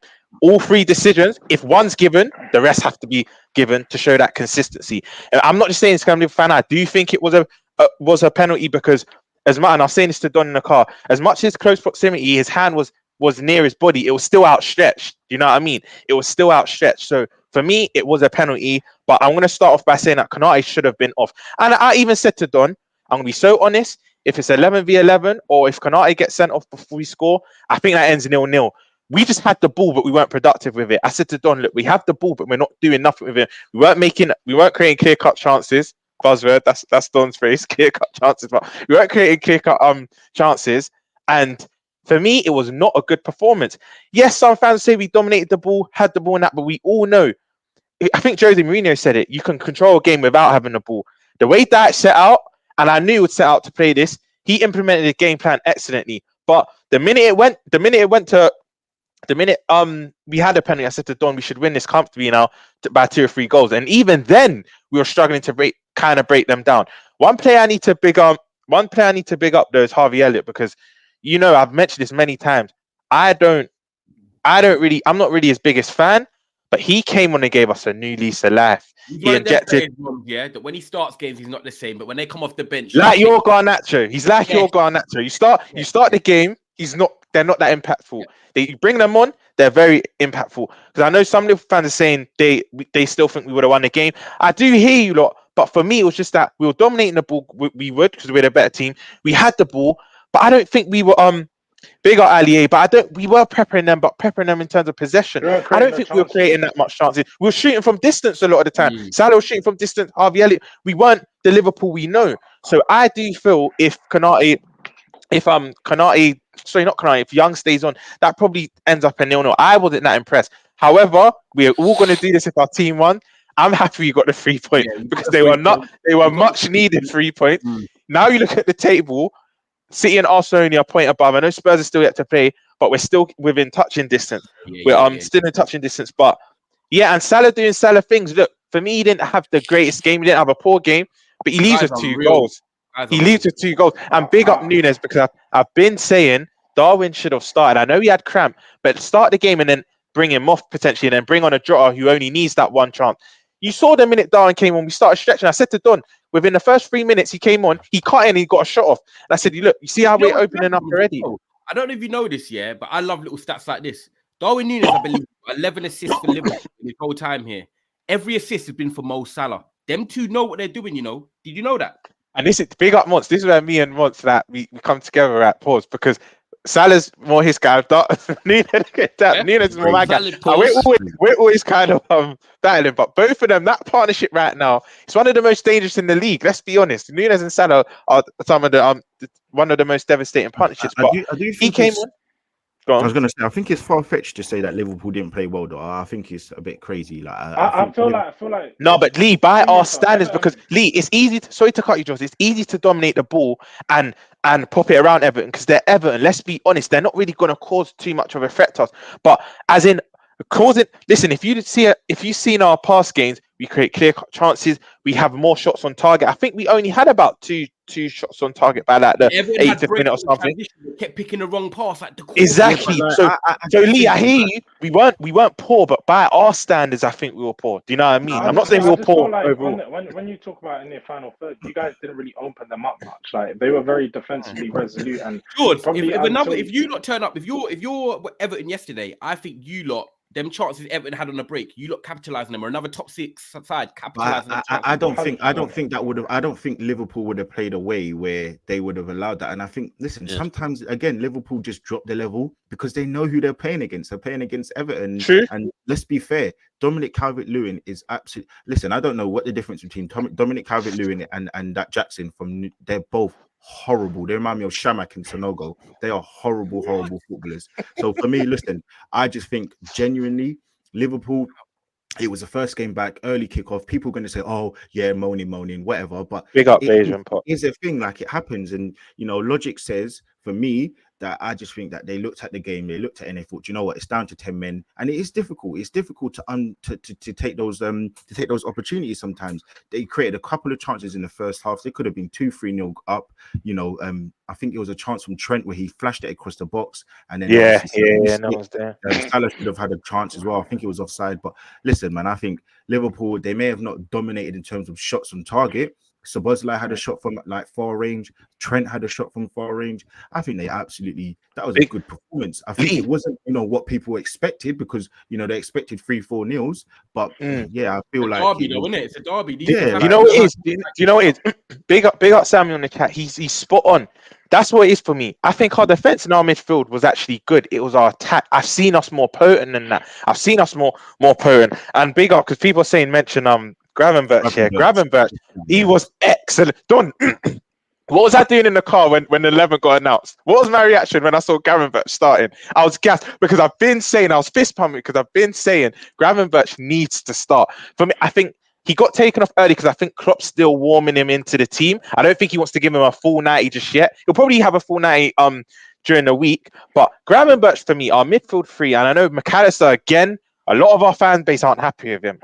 I know some of our fan base even want him sold. Big up Ryan, but some of our fan base want him sold. But he's not. I thought he was the only one. Exactly, it's too premature. But he's not the only one. That's on that. If you go on Twitter and whatnot, a lot of fans saying, "Oh, McAllister." I said, listen, once we get a proper 6 and he plays 8, you lot will all be taken back what you're saying. Yes, I understand. We are killing him in that 6 role, because even the Spurs game, just before Jones got sent off, he has his hands on his knees. That Maddison, Sarr, and Basuma, they were running ragged, and he can't keep up as that lone 6. But Gravenberch, McAllister, and Szoboszlai is our strongest front 3. I feel like Elliott, he played so well, but keep him in that role. Keep him as that impact player that comes on. But one thing I will say as well, Jones, not your front 3. Not front 3. I mean, introduce him into the midfield 3. Right. But one thing I will say though, when Jones is fit though, for me, it's him and Gravenberch to battle in that position, because Curtis Jones was key to our success at the start of this season. I don't care what any fan says. He was going under the radar. He was doing a lot of McAllister's work. He was the one. He's our best presser, in my opinion, in the middle as well. So, yeah, man, Ryan Gravenberch, though, I'm so gassed, and I just want him to keep. I want Klopp to keep starting him. I'll be honest. I want Klopp to keep starting him because the talent is evident. It's evident. And he's that type of player, so being 23 years of age, quite physical. The way he is, like he's a ball carrier. He's like, not saying he's like Pogba, but you know the way they run with the ball, they gallop. Yeah, you can't just bring them. They stride with the ball, innit? They cover a lot of ground. You can't bring them in for one game, bench them for 2 games. Like you have to give them rhythm. So the more games Gravenberch gets and adjusts to the Premier League, the better he will get. George, I know you've got an exit shortly, but yeah, what was your thoughts on Liverpool? And also, when you look at them right now and competing with you, City and Arsenal, you know, for the title at the moment as it is on points wise, what are your thoughts on Liverpool and their sustainability this season? Wait, hold on. I love how everyone keeps saying wait, with who? Title and stuff. Fighting with who? It's fucking October, man. That's smart. That knows what he's doing. On to Liverpool's performance, yeah. No, I think Liverpool, they played all right, to be honest. I personally thought Everton played well. Like, I was impressed with Everton. I thought when they did make the change with Dominic Calvert-Lewin for better up front, I thought they looked a lot better on the counter. They looked like they had a few options. They had a few counters where you thought they was a bit dangerous and they should have took the chances. But Liverpool dominated the game. They dominated the ball. As Lee said, like it was one of those games where they tried to get the job done. It is a Merseyside derby at the end of the day. Like we have to remember, it's always going to be a bit cagey. I think the atmosphere was a bit dead for Liverpool. Like that's probably what didn't help for it for being a 12:30 kickoff. Like the stadium was quiet. They seemed a bit eerie up until they got the penalty, which a clear penalty, by the way. I don't think anyone can question it. His arms way away from his body. For me, it looked like he was trying to block it with his arm. Yeah. It looked like he was actually trying to defend it with his arm. So clear penalty, no questions on that. And then Mo Salah put it away. Once I saw that, I knew Liverpool were going to run away with it. And 2-0, it's a good result. Oh, was it 2 in the end? Was it 2? I thought it was 1. Yeah. Salah scored at the end, 95th minute. Second one in like 90. Got me those points. I'm eating from fantasy, boy. But with regards to how they're looking in the table, I mean, it's a good job for them, isn't it? Like, I like the position we're in. Everyone else dropped points sort of in and around us, and we can take a little lead at the top next week. But at the top again, we're talking top. Okay. No. I'm just saying that we could have. But I think we're playing Monday, Friday. Like after Monday, we've got a Friday night kickoff against Crystal Palace away. So who knows? We could drop points in a week. Oh yeah, do you know what? That's actually bad. You're playing on Monday. You win tomorrow tomorrow on Monday. Oh, of course, you're not in Europe, are you? I forgot. Yeah, if you win tomorrow, you're 2 points clear, like proper lead, yeah. Yeah, we got 2 points clear. But of course, as I said, we're going to be playing Palace away the same week. Yeah, Friday night. You're right. I just looked. Friday night. So I think that's going to be a tough game where we're likely to drop points. I would not be surprised with. So it probably won't last long. But no, man, we're in a good position. Liverpool in a good position where I don't really want to talk about league table too much, but Liverpool are dangerous. Liverpool are going to continue to be dangerous, and I only expect them to get better. Yeah, fair. Nah. Respect your points, man. That's interesting. I was just looking at it. George, now. You must, though. Yeah, bro. 2 points clear going into Monday night. No, I can't lie. This is why I question my team's mentality, because a lot of the times in the past couple of seasons where we get into these positions where look, we're playing the last game on Monday night and everyone else has dropped points. We usually fail and we drop points with them, but it's a big game. We're playing at home. It's against Fulham. I don't think it's going to be an easy game. Can I ask you a question? I just go on. Sure, yeah, George. I want to ask you a footballing question quickly before you do go. People that have been at work, I've got a couple Spurs fans. They're saying obviously Basuma is out. Yeah, I was going to say that. Yeah. Like, just quickly, thoughts on that Holberg coming in? Do you think you're still going to play sort of the same football, or do you think there might be a bit of a change? No, I think we're going to play the exact same football. I think Højbjerg's just the easy slot, and he's going to come into the 6. Look, I'm not a massive fan of Højbjerg. I don't think that he's a great player, but he does have some very good qualities where he can come into the 6 and replace Basuma, and it'll be very like for like. Like off the ball, his pressing, his aggressiveness, and his tenacious. Like it's going to be good for him to play in a 3-man midfield, because the past 2 seasons in Jose's team, in Conte's team, playing in a 2-man midfield against Bensko, and at times he was playing really good. He was key for us. So I think against Fulham, I feel like him going in there is just going to slot into the role. I know Paulinho is going to be key for them in the midfield, so the midfield battle's not going to be easy. But without Basuma, I think we should still be able to work. Let Maddison take the reins of the midfield, control the game. I think Sar's continue to be good. I don't feel like he hasn't looked out of place in this team at any point. And we've got a few players come back from injury. We've got Brendan Johnson coming back. We've got Brian Hill coming back. Big one for me, bro. Full-time Bensko is back in training. I don't think he's going to be back for this game, but he should be back within a week or 2. Remember Basuma available. I think that's one of the best. Yeah. I think so looking forward to them coming back. I must admit, I think Tottenham win, but I wanted, because it's at home, it's Fulham. I I really wanted to see. I would have liked this to be a Tottenham away against a more difficult team without Basuma, yeah. Because then, for me, I judge like you can judge defenders when they don't have a very good six in front of them, right? And that's what I want to see. I want to see Tottenham's defense just once or twice without Basuma in front of them. Because for me, I think Basuma is probably been one of the best players this season in the Premier League. Like, I wouldn't say it's going below the radar because people are talking on it. He doesn't do anything that makes it flashy. Yeah, it's one of them ones that 6 role. Sometimes when you do that 6 role, it takes longer for people to give you the credit. Yeah, it takes a lot longer for people to realise what they're doing. And but yeah, look, Fulham at home, I think. But I'm saying they've got to win it because look, none of the top teams actually lost this weekend. And recently, we've all been catching strays. So I'm hoping Tottenham do, but I can't see it. Someone said, firstly, someone called you George. That's a funny one. And secondly, someone said, that. Someone said that you're moving calm and composed like real title challenges. Yeah, I see that. I had to get man. I just feel like our manager has like he breeds an airness of calm. Like, you're getting the Ange energy now. Yeah, I'm getting the Ange energy. You know when they've got that video of Steven Gerrard walking across the pitch, the aura. Like, Ange actually has that. Ange has that feeling, and he brings it into the fans. So I feel. Yeah, George, do you think Ange is using Watch's lemons there? Do you still think he's using with lemons? Spurs? Yeah. You know what? He's doing a better job than us. Do you know what? It's Spurs. Yeah. Obviously, you lot have been good this season, but it's just going to be interesting when the pressure mounts because I do think you'll stay at the top for quite a bit. Let's say next couple of months, but when people start speaking of you of actual real title contenders, not just that majority of your fan base and that, when everyone actually starts to feel Spurs are quite serious, that's when I think you capitulate. I think you might not be able to handle the pressure because winning without pressure is kind of easy. Most clubs can do it. Do you know what I mean? But yeah, I like to see Spurs under pressure, but I big up everything you've done so far, man. I think you win convincingly against Fulham. Convincingly, I need you lot to for my FPL as well. But. Yeah, Fulham don't have a great attack, man.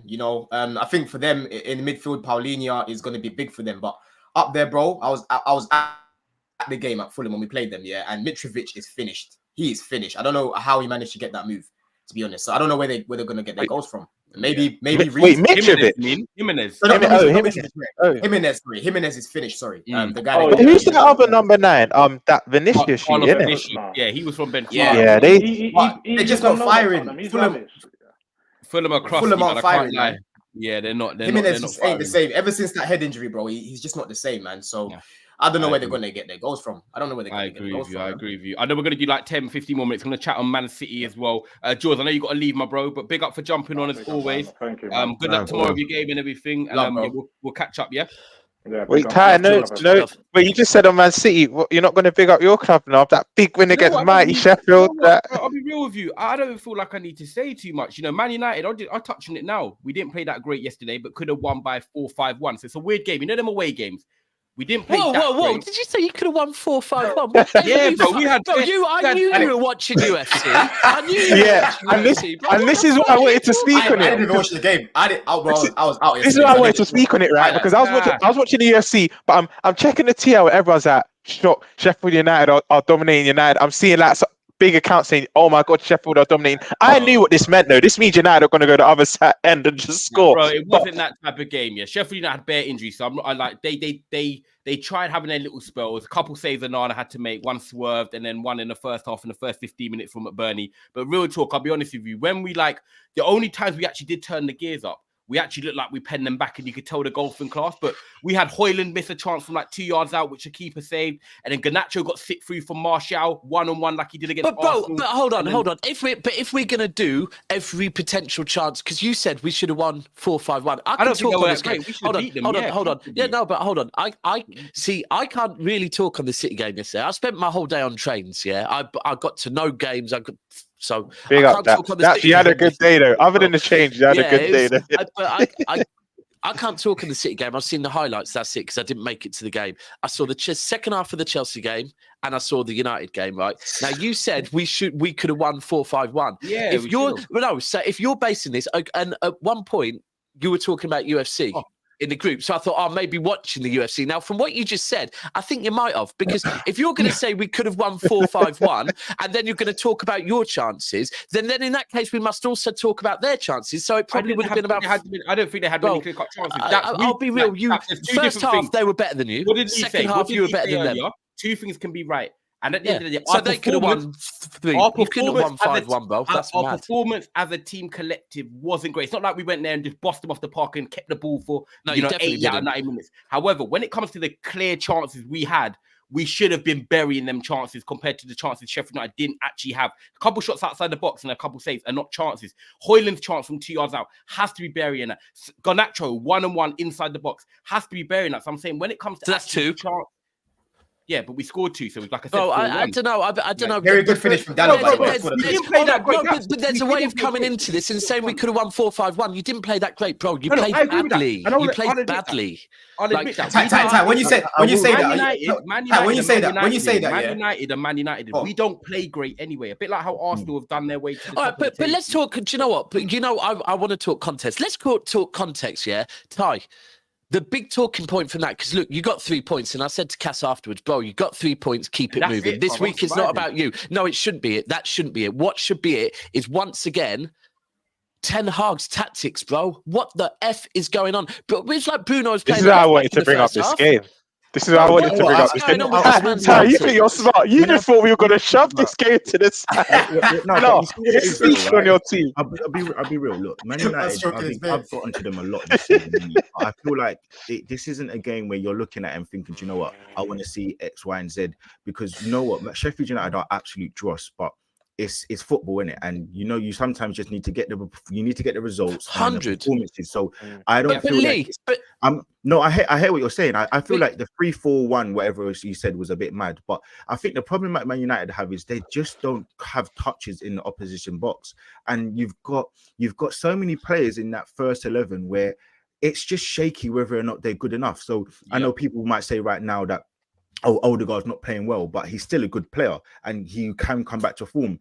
I think with Man United, you've got Bruno Fernandes. Just don't think he's good enough. Anthony, I just don't think he's good enough. I'm not too sure about Rasmus Højlund as a starter, current, like playing game in, game out. Dallo, Maguire, Everton. You've got all these players, and I think no. That's the problem that Man United have. Right, we're going back. Let me just respond to Lee quickly. But like, the only thing is I thought about this last night, because normally, like even last year, the start of last year, right, the first 4 months before the World Cup, I was saying Dallo was one of the best right backs in Europe because he had a very good start to his season last year. However, what I do agree with you, Lee, and I was thinking about this last night with my boys, that where you say Maguire, Dallo's, Antis and stuff, even when they do have their best game now, their best game is just an average to good game for the other rivals and good players. They're capped. So when they have a good game, it's not like, oh my God, they're one of the best players in the league. Their good is like the average to good for your type of, or like Chelsea's. But I don't think people should be dumping on Man United though. I don't feel like people Lee. Ty, let's take it back to where I started this before before Lee saved your ass and deflected, right? Bro, I'm sorry, but what is Ten Hag up to? Because the way you played in the first half, like Bruno was I swear down, Bruno was playing left back. It was mental, right? He's playing like deep. Yeah, he's playing deep. Oh, it's weird. Like they thought he could. In the first half, I saw Sheffield United bopping the ball about. Listen, they are Sheffield United. They haven't got players like Odegaard, players like Kevin De Bruyne, players like that play in the pockets, but they were bopping the ball about nicely. And you lot just looked nothing. Second half, a few changes. Ericsson came on, and I said to Cass, it's mad what happens when you play players in their position and whatever else.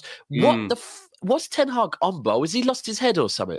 I'll be honest with you, Daps. Like ever since that, I like Ten Hag, and you know what? Me and you've gone back way back on it. But I feel like what I said to Biz yesterday. Our Biz is a big United fan. We sat there for the first 20 minutes, right? And this is what I said: if Man City go to that ground, which he did. I know Man City only won 2-1 last minute, but forget that. I'm talking about the performance. You go to Sheffield United, Liverpool go to Sheffield United, Chelsea go to Sheffield United. Within the first 15, 20 minutes, what happened?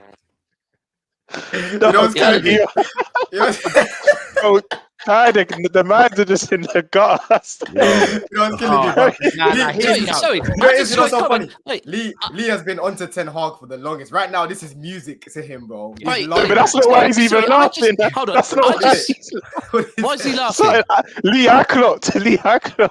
Our minds are in the gutter, bro. Because Ty said, me and your Daps man's in the gutter. go way back. You know what I was gonna say? I was gonna say pause, but I was like, you know what? Let me not interrupt. Can I just say, I saw one comment. Someone said Daps is chatting. Someone said Daps is chatting rubbish. What? Because I said that Ten Hag tactically in the first half looked badly and Sheffield United looked better. If you think that's rubbish, you are so deluded, and your bar of Man United is. I'll agree with you. Right, Let can I ask you a real me just answer this quickly, and then you ask me, because Daps asked me. Let me just quickly respond to it in 10 seconds and ask me. So Daps, how I look at it, right, is yesterday, the first 20 minutes, you're right. Sheffield United are bopping the ball about and showing that confidence. If Arsenal go there, if Chelsea go there, if Liverpool go there, if Man City go there, that is not happening. What happens is when a big team, a so-called big team, goes to them away grounds, they get the ball and they start popping it around and finding the rims. Zinchenko to Partey, and they're just knocking it back. And Sheffield United should not get out of their half. Look at Luton the other day. Luton played Tottenham at home. And if anyone watched that early kickoff, Luton could not get out of their own half in that first 15, 20 minutes. And that's what it should be like. When you go to them teams, impose yourself. Show that we are the better team. We just let Sheffield United build their own confidence by letting them have the ball. And this is something I don't like with Man United. We're not playing with a fluid that's right. system. We're not. It's individual class that's getting us out of it. Look at the goal last night. Dalot bangs it in from 25, 30 yards. How often does he do that? He doesn't. But who was your best player yesterday? Maguire was good. There we go. Maguire was good. That kind of sums up. That's where United are right now. I was going to say, that's where you are right now. Your best player was Maguire. Yeah. We know. I think everyone on this panel knows that Oli isn't a better manager than Ten Hag. Yeah. But has Ten Hag shown anything or proven any way to say that he's a better manager than him for Man United? Now, I know you're going to say because he won the Carabao Cup, but you think about the run, Oli got to the final of the Europa League as well. So I know he didn't win it in the end, but fine, like things happen. But what has this guy done to show he's a good manager for Man United? Because currently, I genuinely can't. You've got style of play, no. Players, no. Formations, no. Tactics, no. Improvement on the longevity of players, no. The fact that he's got a ball knowledge or scouting knowledge of different, players, countries, or whatever it is from different countries, no. What add man management here? Add man management. No. What has he done? Because I know I can say one thing for sure. Bald and he wears a roll neck. One thing I can say for Oli is everybody can agree he had a style of play, clear counter-attacking, which worked especially against the big teams away from home. What does Ten Hag do? Like, what is he improving? I'll be honest with you. I'm gonna give you a short answer, and whether it's the right answer and people like it, they might not. What I'm gonna say is yes, Ten Hag. The lazy one is yes, Ten Hag won a trophy. Well done to him. He could have won a double, didn't win a double. Got us second in the league. Our home form was very good. Our home form's been something that's been rocky over the years, right? So we were very good at home last season. He got you what? I said he won us a trophy. No, you said he got you second in the league. Oh, not second. Sorry, top four. He got top four in the league. Sorry, got top four. Won a trophy. Could have won another trophy. Oli did. So forth. Yeah, Oli did. To be fair, so did Mourinho though. Didn't like him. However, with our home form, that's been something that's been a bit rocky over the years. And I say that last year we had a very good home record, but the away record was poor. However, what I feel with Ten Hag is that he had a good season for me last year. Because how I look at it, Lee, is I'm going to be honest with myself. When I came on here last season, before the start of the season, I said, better football, and if we finish top 6, I'll accept that. So Ten Hag to get top 4, win a trophy, and get us to the FA Cup final, I thought he overachieved for me last year on what my expectation was. So now we're 9 games into the season. Yes, he spent money, and he's bought his players like Lisandro Martinez, Casemiro, Anthony. He's bought players and he's had money. Højlund, his big striker of 70 million. He's had his money. Whether people care about where it's come from, he has spent money. But what I'm not going to do now, Lee, is after 9 games of this season, and yes, we've had a poor start to the Champions League campaign, is start, this saying Ten Hag's this or that. I'm going to give this manager time to, improve this team. I'm going to give this manager a chance to still get us out of the Champions League group. Oh, you're still backing Martial, so I get it. It makes sense. No, but I'm being real. I'm not gonna come on here and say that I don't think he's better. I think he's a better manager than Oli. I do think that he is. Oli, he is. Yeah, but Lee's right. What he said. The truth is, but the truth is, the truth is, what he did last year, yeah, he won you a trophy by not being the better manager than Ollie. He won you the trophy last year by doing Ollie vibes, right? And then this season, he's still doing Ollie vibes. So ultimately, I hear you. I think he's a better manager than Ollie, but based at Man United, he has not done that at all. No, like the long term is not that great. But we have still got a lot of players that he's working with. That yes, he's a coach, so he should improve some of them. But some of the players that we've got there are also not very good either. So it's a mix and match of everything. Like Anthony, who we bought. No, some of the players he's bought, they haven't worked out. Like Anthony he's not worked out. And I'm cool to own that. Like at the end of the day, I want to see better from him. Yesterday he was poor. But I think it's a bit of everything, Lee. I just think like Ten Hag, some of the players, what's gone on around the scenes, the ownership. It's just like a calamity of loads of things. I'm not pinning all Ten Hag, but after 9 games of the season, what I'm not going to do is get onto him yet. I do think we need to improve, just like you said about Arsenal, but you've been unbeaten. We haven't. We do need to play better games. You know, we want to put in a better performance against Man City next week. It could be a rude awakening next week, or we could randomly turn up as we do. But long term, if you said to me, is this so sustainable? Is this something we can see in 2-3 years happening? No, I don't. So something needs to change. I want to make it very clear. Ollie is not a good manager. It's not revisionism. It's his confidence. I don't want to see Man United with Ollie because I feel like Man United. Listen, for me personally, I want to see Man United at least up there because it's good. You know, like I'm used to that as a 90s. You know, growing up in the 90s. But for me, everybody wanted Ollie out. So why don't you give the same vitriol to a guy who spent 400+ million?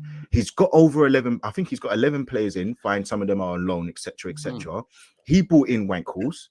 He bought in Regulon. He bought in all of these players. And then when Ollie, who had worse players and didn't get the backing, and he's got a better record against the top 6, etc., etc. This guy lost 7-0 under your watch.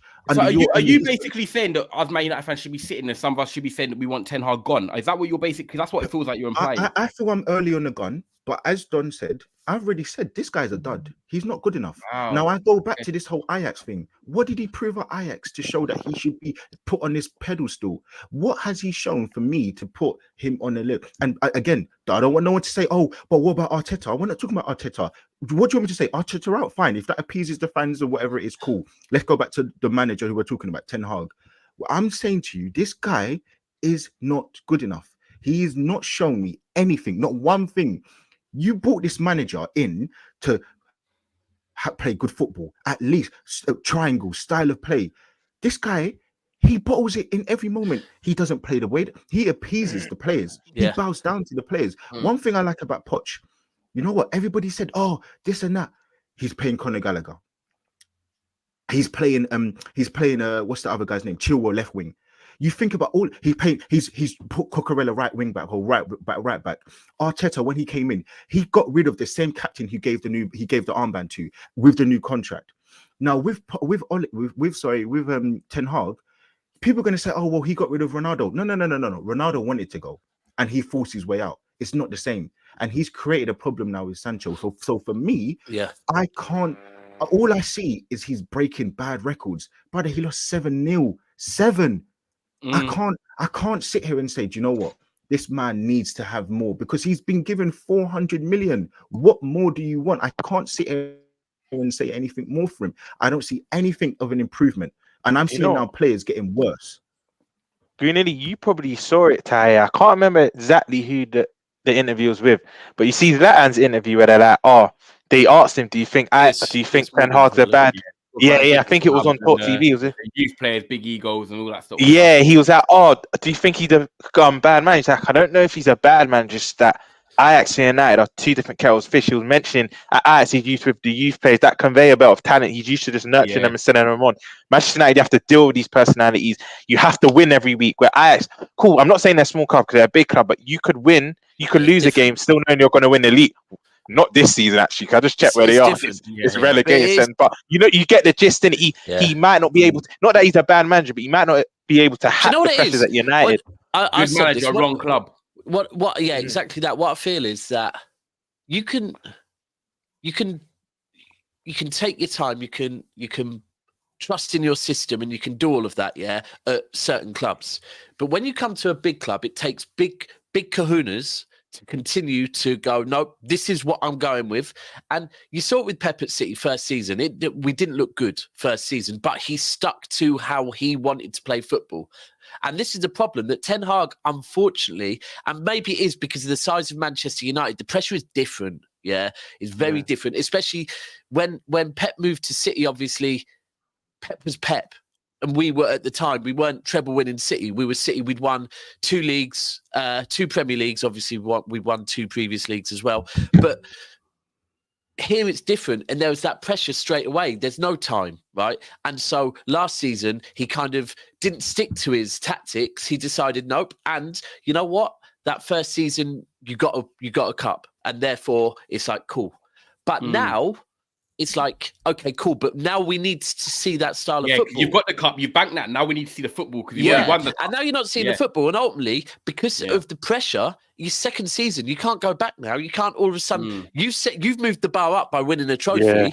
What doesn't help him as well? He's a year ahead of where he was meant to be. And then when he started dropping, he's a year ahead because he's moved the bar up. And then the problem is because you can't go backwards. You always should go forwards. I always say this on Arteta that, like, anyone screaming for Arteta out, I'm like, listen, with any manager, if you are still doing that, you don't get rid. Listen, if all of a sudden it either levels out for a season or 2 and you're not moving forward or you drop, then talk about getting rid of a manager. But even when Lee said, all right, I know people that want to say, here, Arteta out. I'm going to say it was very similar with Potter last season at Chelsea, that as long as you can see what your manager is trying to do, you get more time. With Potter last season, I was proper trying to go, I think he needs time. But it got to a point where it's like, in interviews, he's offering nothing, no enthusiasm. On the pitch, we're not seeing anything tactic.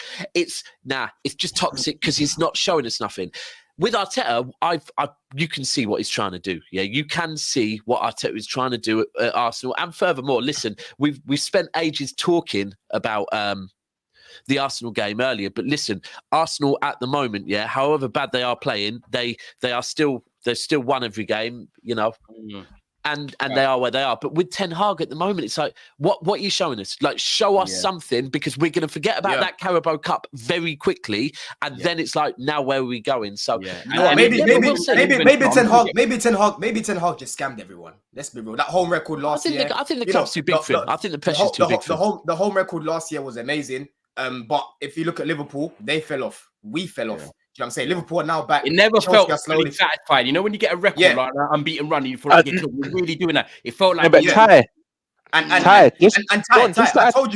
told you about your quality in the summer, and you lot were trying to cook me. Yeah, he did. Now you're saying the exact same thing, bro. I agree. He did. I agree. But Cap thought they'll finish second. And you know what, Don? Just to add on to that home record, just to add on to that home record that you went on and you made Old Trafford a fortress again. And then he lost it with a lot of your fans. Not even just that, Daps. Even a lot of the United fans were even saying, we're winning, but it's not sustainable. The wins weren't even nice. They were like, some of them were scrapey and... It was Rashford FC, bro. It was Rashford FC, bro. Do you know what, man, quickly, let me just get through, there's bare super chats. Let me just get through all of these as well. There's going to be, because people are watching, some people watch the show behind us and that, so they're putting super chats in from earlier as well. Chelsea bottled a 2-0 win in less than 15 minutes. Weak mentality. Arsenal may be shocking, but we showed resilience. Big up Lee, speaking pure facts. Big up Saka for the Ballon d'Or as well with a super chat. Appreciate that, bro. Crazy, bro. TM says, give us a replay. It's embarrassing we only won 2-0. That's Liverpool fan there talking about that. Big up TM. Big up TM, man. Love that. McAllister was man of the match. His passing was unreal yesterday, through the lines and switching play. And like Ron said, he was cold yesterday, but I mean overall, like going forward, the foreseeable future, we can't you'll be keep the best him of in him when you see him in the 8, like Rom said. Yeah. Derek has apologized. There we go. So I must be in regards to what he said. So do you know what? As a man, I like that you've apologized. Man. Don't do that again, though. Don't do that again. Yeah. Literally, Aspis, don't do that again. But now, thank you. Big up, Derek. Jay says, Partey at 6 with Zinni is crucial to our build-up play. Odegaard plays his best football with Partey at 6, controlling games and finding Oddie between the lines. I think we all know that as well. But you know what? The good thing is about this weekend, right? We're going to go on to Man City now because, like we said, Man United, we know we won. It's not sustainable. We've got the Manchester derby next week, so we're talking it. But what I like about this rival show, and this has even been an hour and 30 minutes, is that Chelsea played well for 80 minutes, drew. Arsenal played badly for 80 minutes, got a result. Liverpool weren't really that great, got a VAR decision their way and won. Man City, they got a 2-1 against Brighton, whether people think it's great or not. Man United didn't play great and we won. But even though our teams have got good results or whatever, there's been question marks about these performances, which is good to talk about on this show. And this is why I love doing it with the man them. And Daps, we go on to the treble winners now. Man City cruising at 2-0. Apparently Pep was getting frustrated because the players got complacent. And then Fatty scores, and then obviously you have to see out for 10 minutes. But again, a 2-1 win against a Brighton team that we know can concede goals, but on their day can also beat big teams. You're up there competing for the title, and Rodri's back. Yeah, talk to me. We'll do 10 minutes and talk to me on City, man. So yeah, look, I said before the game that Brighton, like there was people were saying, oh yeah, City smash them easily. It confused me a bit because I'm thinking Brighton are a good team. I don't know why people are talking like this. Furthermore, I think when Brighton are at their worst is when they've played a few games in recent weeks and they get a bit tired. Like this is after the international break. And look, let's be real again. People, there's some people that don't rate me, by the way, as a Man City content creator. Yeah, I get it. Allow them down. No. Let me speak on it. I am with my club. I'm very comfortable with it. Yeah, because like me and Lewis have this chat. Lewis is a bit younger than me, LB. Yeah, so his take on Man City and my take on Man City are very different. Yeah, because he's a glass half full, mine's half empty. Yeah, listen, when you've been through what I've been through at Main Road, it gets like that. Yeah, my revert back to is, do you know what? I have to remember where we came from and whatever. And the Arsenal game was a humbler, but I'm also that comfortable with my team, yeah, that we can be real and say when we're not playing well because we're that comfortable. It's October. I watched the show last night and the way everyone was talking about like league positions and this and that, reminder to every City fan, it is October, yeah? Like, since when has this been a pivotal month for us, right? These are times where, and what I actually like yesterday, where I saw the lineup, straight away I thought Pep is doing what he did in January, February last year, where he seemed to be questioning certain players. Remember, like after the Tottenham game, when we won 4-2, and in the interview, they said, great. They said, great second half performance. And Pep said, yeah, but like, why only in the second? Exactly. He said, why only in the second half? I need to question some of these senior players and like decide, and they need to decide if they want it again or not, if they want to go for a three-peat or not. And this season, when I saw the starting lineup, I thought he might be doing that right now, and it's only October, not January, February, that he's trying to work out. We're going for a four-peat, Some of our fans would want to do a treble. I just want the Champions League again and the four-peat. But no, you can't get the four-peat. You're out of the Carabao Cup, bro. The 4P is doing the league 4 times. He means league. So that's what I want. Something that no one's ever done before, yeah. And at the moment, ultimately yesterday was 3 points against Brighton, and we keep it moving, yeah, because that's what we do this time of the season. So I don't want to see any City fans, and do what you want, but I will not be saying yes, we're top of the league at any point. I do not want to celebrate being top of the league. I only celebrate winning the league, not being top of it, because it's irrelevant, yeah. So all of this right now is 3 points. We know when City click, and at the moment, and this is why I actually get what Arteta's doing at Arsenal. It's better to try out different things at this part of the season, and then when you get to that home run business end, you want to nail down your best 11 week in, week out, week in, week out. That's how you win leagues. So at the moment, look, are we cooking?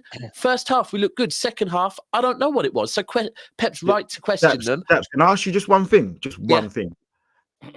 Is it only a little bit more worrying for you because you have got now? Look, Chelsea, they look to be up and coming now. As I said, I think they're going to finish above Man United. I think Liverpool, and you've got Arsenal, and you've also got Newcastle, who I think can put up better fights against what they performed last season. So I think the worry for maybe Arsenal, for the worry for maybe Man City fans from the outside looking in, I think Man City fans are quite calm, but from the outside looking in, people are thinking, do you know what? It's going to be a bit of a better title race because you're not going to win as many games. Not because you're not a fantastic team, but there are just other teams closer to you. That can beat you. Sorry, not closer. But Lee, like if you look at, I think City actually, there might be a stat, where City have the record for the lowest like difference between first and second, and the highest between first and second. We've done winning leagues on goal difference. We've done winning leagues against Liverpool that pushes within 1 point, right? For me, I will always stick by this. And Lee, you said it earlier on about Arsenal going to Chelsea. I always say this. I do not fear any team as long as we are playing at our best. If Manchester City play at our best, we win the league. If Manchester City play at our best, we win the Champions League. That is how it is, yeah? And that's why Pep ultimately needs to do things like he did yesterday and question players. Because if any player in this team thinks they're here for an easy ride and because we've done the three-peat and the treble, it's that, Pep needs to pull them up on it. Because when we get to the business end, this is where the best Manchester City turn up. And look, will it be a harder league? Yeah, maybe. But the best Man City still win it. So at the moment, we just keep picking up those 3 points. And look, I said at the start of the season, I think Arsenal and I think Liverpool will be in the title race. And at this point right now, I still think it. I think Chelsea, United, probably not. I think Chelsea, Tottenham, Newcastle maybe battle it out for 4th. I think Liverpool. I think Liverpool are possibly a big threat. I will be honest with you. I will be. I took more positive from that game yesterday against Everton than I think most people are. I just saw a lot in that game what I liked. So. Yeah. It's just. The thing is, I find funny is when I'm hearing like top of the league and this and that. I really don't care about none of that. Like, I haven't said that. This isn't you. This is with everyone else. Always get to Christmas, isn't it? Everyone says, right, from Christmas, then you start looking at it because from now to Christmas. Yeah. Listen, I got warned about February, bro. I'm not even waiting for Christmas. It's not, bro. It's not even January. I hear it. Last season, no t-shirts being printed this year. This is a thing. I guess. That's Cecil, bro. That's not me. I'm used to it. Last season, Ty, in February, yeah. I was January, February time.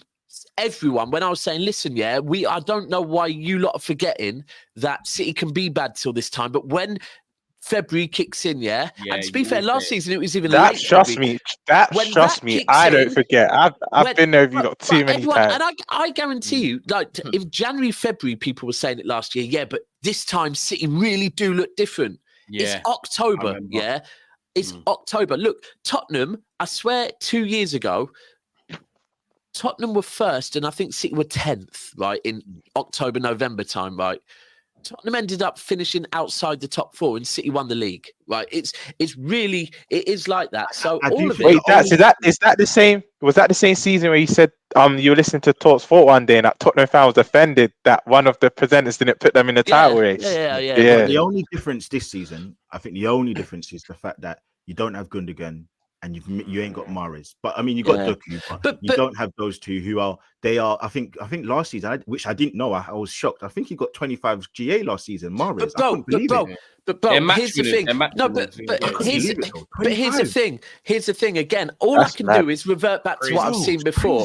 And if I go back to that season, it was all about, that was 2020 time, right? It was all about De Bruyne was there, Aguero was still there, but not firing as much. And they were our players, right? De Bruyne got injured late January, early February, and everyone like City are shafted. Now, this was not when Gundogan was the Gundogan we know. 2020, Gundogan was not, or 2021, in fact, it was, sorry. Gundogan was not the Gundogan we know, yeah? Pep decided to play him false 9, and he was our top goal scorer that season. So right now, we can go, but City haven't got compared to last season. But what happens, I was... January this last season, I was going, do you know what? We missed Fernandinho so much here. We missed the captain so much. All of a sudden, things change. And that's the thing. This is because we have Pep. And Pep will find a way. And at the moment, that's what he's doing. I think he's trying to work out which players are hungry. Can I just talk on one player real quick as well? People need to pay more attention to Vardiol. Because I swear down, I'd play him in the middle, but Pep keeps playing him on the left, and my man is cooking on the left. People will not notice it, but by the end of the season, they will be talking on it. Yesterday, Haaland's goal, good goal. Good goal. Something different, actually. He doesn't normally score them type of goals. It was one of them ones there. It wasn't a tap in. It was a good goal, and that's what he needed. And you know what I like? Just quickly, Roms, I'll let you go. But what I liked about it is Haaland scores an abundance amount of goals, right? And we just know a standard celebration, cool, keeps it moving. The way he celebrated that goal yesterday showed how much it meant to him mentally as well. Like he doesn't normally look like he gets rattled by stick and stuff like that. But yesterday, for him to get that goal and like proper celebrate, like I was like, you know what, he needed that. Sorry, Roms, I wanted just to chip in on that. No, I was saying, obviously, you know what I mean? We're content creators now. You have to be objective. But this is why there's certain players you don't criticize. That when people are saying, "Oh, Haaland's gone 3-4 games without scoring," yes, he has. But don't awake the beast, because if you start saying that, football will do this to you. The next game you'll just get. I'm not saying he got a brace or a hat trick, but I wouldn't be surprised now if he then gets a brace or hat trick against you. Ty, even with like Salah and that. If these are playing stinky, just leave them be. They're top players. You know they're going to produce. It's inevitable that they're going to produce in the next game or two. There's certain players with me. I know Haaland didn't score in that run of games, but I won't speak on him. I just won't speak on him because I know what he's like. Football's a funny game, man, and it will humble you. Guys, we're gonna wrap it up there, man. 3 points. Keep it moving. We got a young boys. We got young boys in the week. Pause. Yeah, and then Bo. Listen. Is that the first time you not played them? Yeah, because you know how Man City, you know how UEFA like to give Man City some easy groups, isn't it? Is that the first time you faced them? Well, you're not in Europe. Sharp. Real talk. Bro, we've got two Champions Leagues, bro. I'm Christy, mate. Okay, well you're Christy. If you're Christy not being in it, if you're Christy not being in, no problem. One of them that I got was against you, man. Yeah. You get me? Okay. Have you ever won a treble? Have you fucked? Oh yeah. Do you know what? I forgot about that. You know. No. It was against you, man. I know, real talk. And the mad thing is, done. Just ask you a question. What I asked him was about the young boys, and he starts telling me about trebles. Never asked me about young boys. Firstly, and secondly, Yo, is that who you're playing? Who are they? The mad thing is, hold on. Man United get them all the time, bro. Don. Yes, the last time you won a Champions League against us. Since that game, you have lost every single game against us. Every single game, right? And we haven't scored. Right. So you can have that and salute. I'd never disrespect your 2 Champions Leagues, but don't do that draw thing, bro. You're not even in the draw. So oh my days. I asked you a question. Have you played young boys before? Say yes or no. No, I don't think so. What country? I think it was United. I think United has been playing them. United are the ones that get something like that. They play them a couple times. They're from the Swiss League. I didn't even know that was a real team. They're in Switzerland, bro. They're in Switzerland. I didn't even know. Yeah, Switzerland. No, it's actually they're called young boys. Man United played them a few times. That's crazy. Man United played them recently.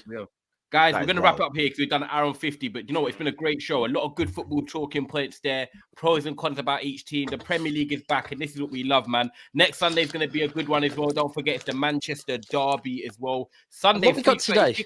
West Ham, I think, today, isn't it? Aston Villa, West Ham. Yeah. So that's what, you know what? I'm going to shout out the comments as well, apart from obviously that little incident that happened. But other than that, you guys have showed loads of love. We're nearly at 600 likes, which shows all of the support. I'm not going to lie, for you lot to be over 1,000 throughout the whole show. Normally the numbers dip in that, but you guys have been consistent. Sick. Good to see you back on a Sunday. I'm going to be back with Daps and the rest of the panel next Sunday ahead of the Manchester Derby. Please check out their content as well, people, man, because it's not just me and Daps. Obviously, Roms, check him out on Twitter. If you don't know about all these guys, go on Never a Foul Twitter page, and they're all there. Greasy Dunn, Roms, and Goonally with his channel as well. And you see him on AFTV, man. So show love to all of us. We're a family out here.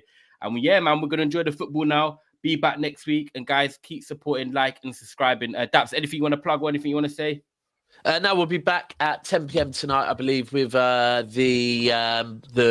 panel. Myself, Cass, Mo, I think, and then 3 members. So that's a good show. Members, I will say that's a damn good show. And shout out Sophia in the comments as well. Like, and all the mods, Sophia and all the mods, man. Every single time, man. Yeah, and we'll be doing a pre-record today as well, pre-record or 2 to go up tomorrow morning. Salute to everyone in here. Get those likes up, and when the show ends, please come back and drop a comment. Even if it's 115, remind us of the 115. Comment. Get your feedback in. Big up, guys. Bless Sunday. Sun's out.